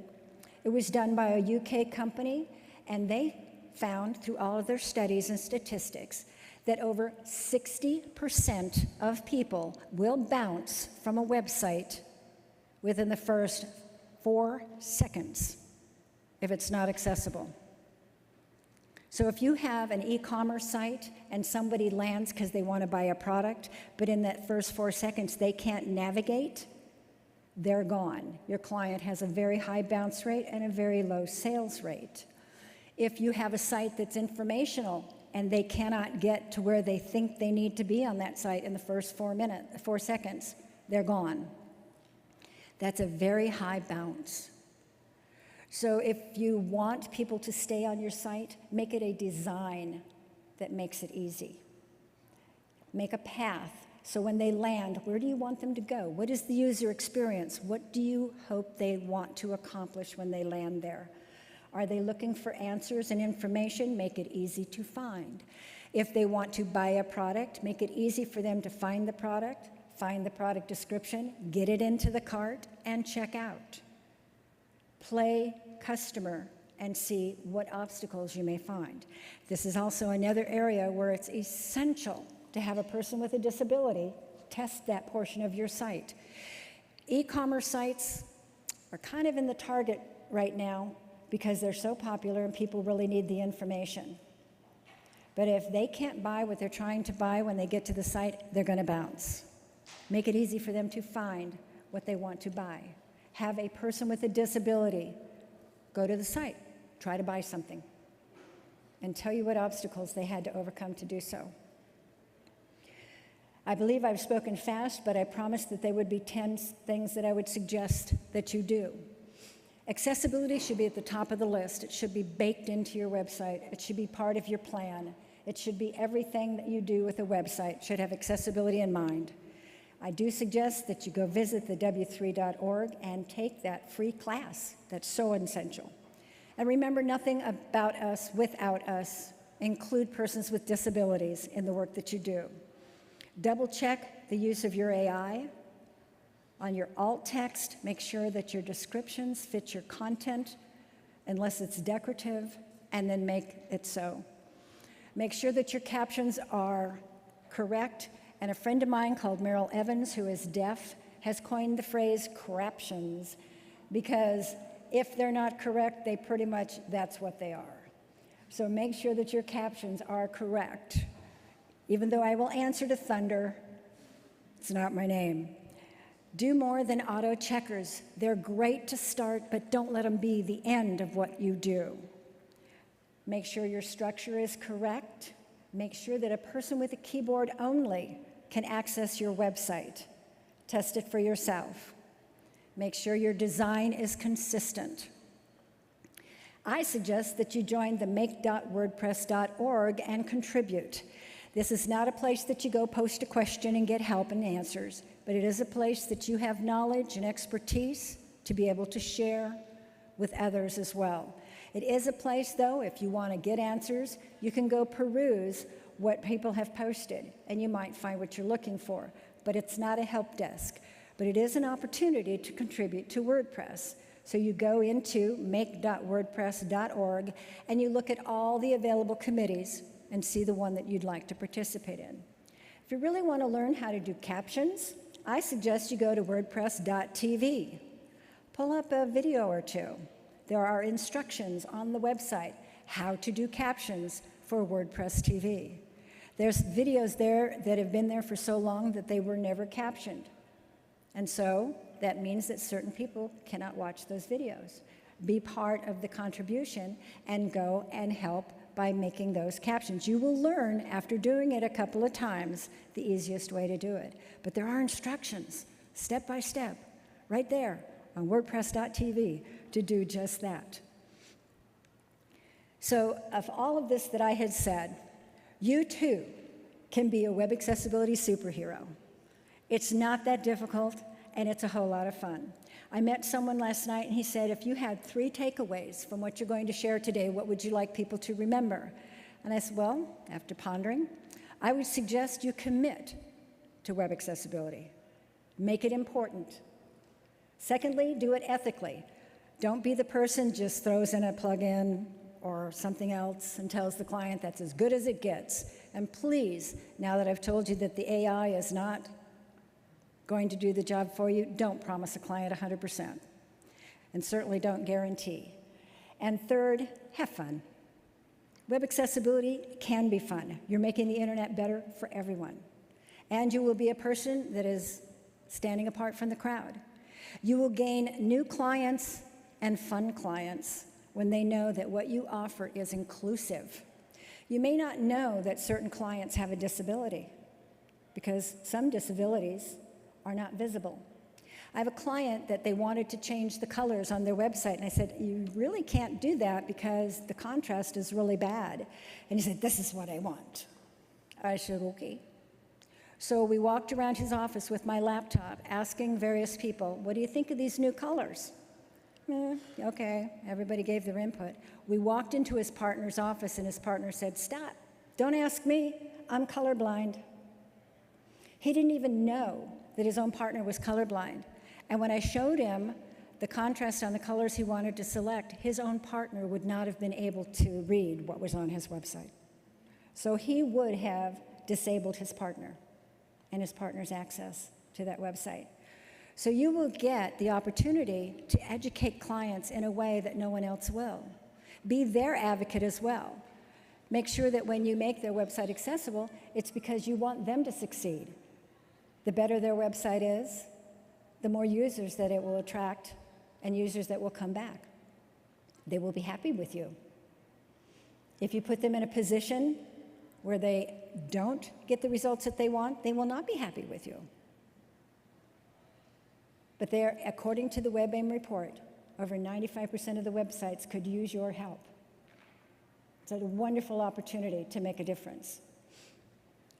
I gave my gratitude at the beginning, but I have this slide up here at the end as well, because I'm very grateful to be here and be able to talk about web accessibility.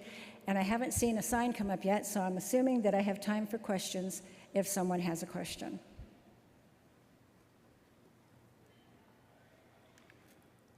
Yes. Do we have a microphone, or can you yell loud? Okay.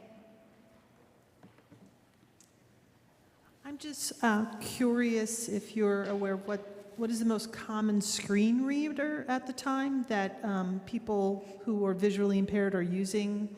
Back in the day when I first started building websites, you had to buy this very expensive thing. And are there tools people are using now that aren't so expensive that are built into OSs? Great question, and thank you for asking. And here's where I'm glad that we had live captioning, because up here, I could not hear what she was saying. But I could look at the screen, and Whitecoat made sure they understood you correctly. So she asked about the screen readers. The JAWS was the first one that I was introduced to, that was introduced to my family, and it is the one that you do pay for. However, NVDA is a free download. You can go to NVDA, you can download it to your computer, and by doing so, you can test it out for yourself and see what it sounds like. You can go through the adjustments of the sound and the speed. Most of the people that I'm associated with that use a screen reader on a regular basis, they have the sound very fast. The voice is speaking very fast, faster than I can understand, but they do, and that's all that is important. But you can see the controls that they have for their screen reader. There's also the ones that are built into the accessibility features on your Android and your iPhones, because they have been upgraded to include accessibility. You can use those to check out your mobile placement of your website. How is it functioning on mobile devices? You can also get NVDA for mobile. So you can see if a person is using a screen reader separate from the one that's built into the phone or the tablet. And like I said, it's at no charge unless you want to give them a donation, which is always great. And so there's that. I've also been asked from time to time, the font that I use on my slides is called Atkinson Hyperlegible. And Atkinson is an organization for the blind. And the reason that I choose the font, it has the appropriate spacing, the appropriate size, and all of the letters are very clear that you can read them. So when you choose a font, you want to make sure that as many people as possible can read that font. And I've received a lot of comments by using this font that it is readable and it's not harsh on the eyes. Yes, sir. A previous presenter suggested that we should not use image carousels, but she didn't say why. And I wonder if that also includes slideshows or images that fade from one to the next. Awesome question. I don't see that it came on the microphone, so I'm going to attempt to repeat your question. Okay? You were asking about carousels. And when something changes images from one image to the next, or when it changes one text to the next? Okay, carousels can be problematic. And the reason that they're problematic is, first off, according to the WCAG standards, we need to be able for the person to stop that carousel so that someone that needs to see what it's on the screen, they have the choice for it to be there longer. Most carousels don't have that feature. Most carousels become decorative images because there's no alt description for the images, so a screen reader misses them entirely.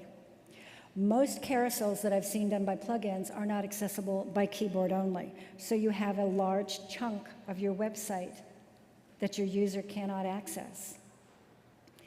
If there's a way that you can take the information in that carousel and put it in your content, you will find a greater benefit from it. Also, there are times that people move the carousel so fast that no one can really absorb what was there. That's a cognitive issue. Anyone with a cognitive disability is going to bounce. That's also disruptive. If there's somebody that has long COVID right now, many of them have a cognitive disability that they cannot tolerate something changing rapidly on a website, and they will bounce. So we have a new segment of disability. So why would you want a carousel? What are you wanting to accomplish? To show multiple images of a facility. You want to show multiple images of a facility, and the purpose is? Aesthetic. So you want people to be wowed by these images? Sure. Okay. So you don't want them to know what else is on the website? You want them to sit there and watch this little movie of changing images? When we choose something on our website, let's look at the value to the greatest number of users. And let's just take it out of the equation. Let's say that had nothing to do with accessibility. Is that what you want your users to be focused on when they get there and nothing else? Just look at all these pretty pictures sliding by? Not now when you think about it. In addition to. But where do you usually place the carousel? Isn't it in the hero section? Okay, so when they land on your website, that's what they get. If it's not accessible, that's when they leave. So all that great information you wanted to absorb, there must be a better way to present it. I get requests for these from clients. Of course. That's going to be a tough one to figure out. Of course we get these requests from clients. I remember requests I would get from clients, and they would say, I want you to take the underline out of those links, it's ugly. And I'd go, no, it's not. Because if a client talks to me that way, I just kind of mimic it back. But I tell them that it is essential that we have those links underlined for accessibility. And so when a keyboard lands on those, it also have additional focus. So no, we're not taking the links out, but I'll make your website layout attractive enough that you'll like those underlines on links. So I think clients need us to educate them that, yeah, that's a great idea. Can I make it better? Can I take your idea and make it better so the users on your website do what you want when they get there? You're welcome. Yes, ma'am. My computer, if it opens Microsoft Edge, then at the very beginning, it's generally something probably from CNN or something, and it has the top news stories, and it changes them. Are they not accessible, or are they doing it in a correct way? Because they're big. The captioner did not get your question, so I will try to repeat what I think I heard.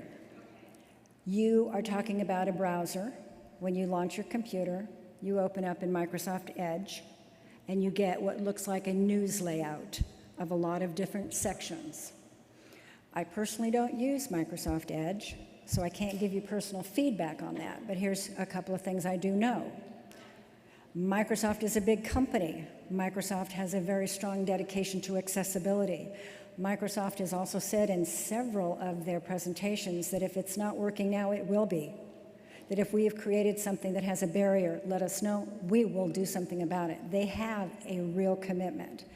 So I can't answer to it because I personally don't experience it. I don't go to Microsoft Edge.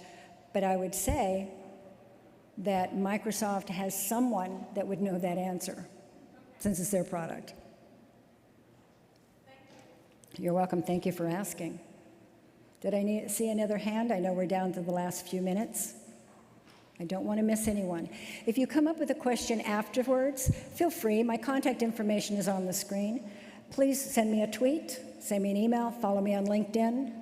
LinkedIn is an excellent place to find persons who are disabled, who are willing to test and work with you on your website. LinkedIn is an excellent place to find individuals that are dedicated to web accessibility, and you can network with them. So I encourage you to do that. And if you have a question, you may also send me an email. I will answer as promptly as I possibly can. But I really appreciate all that you've been here, and I appreciate all of your questions.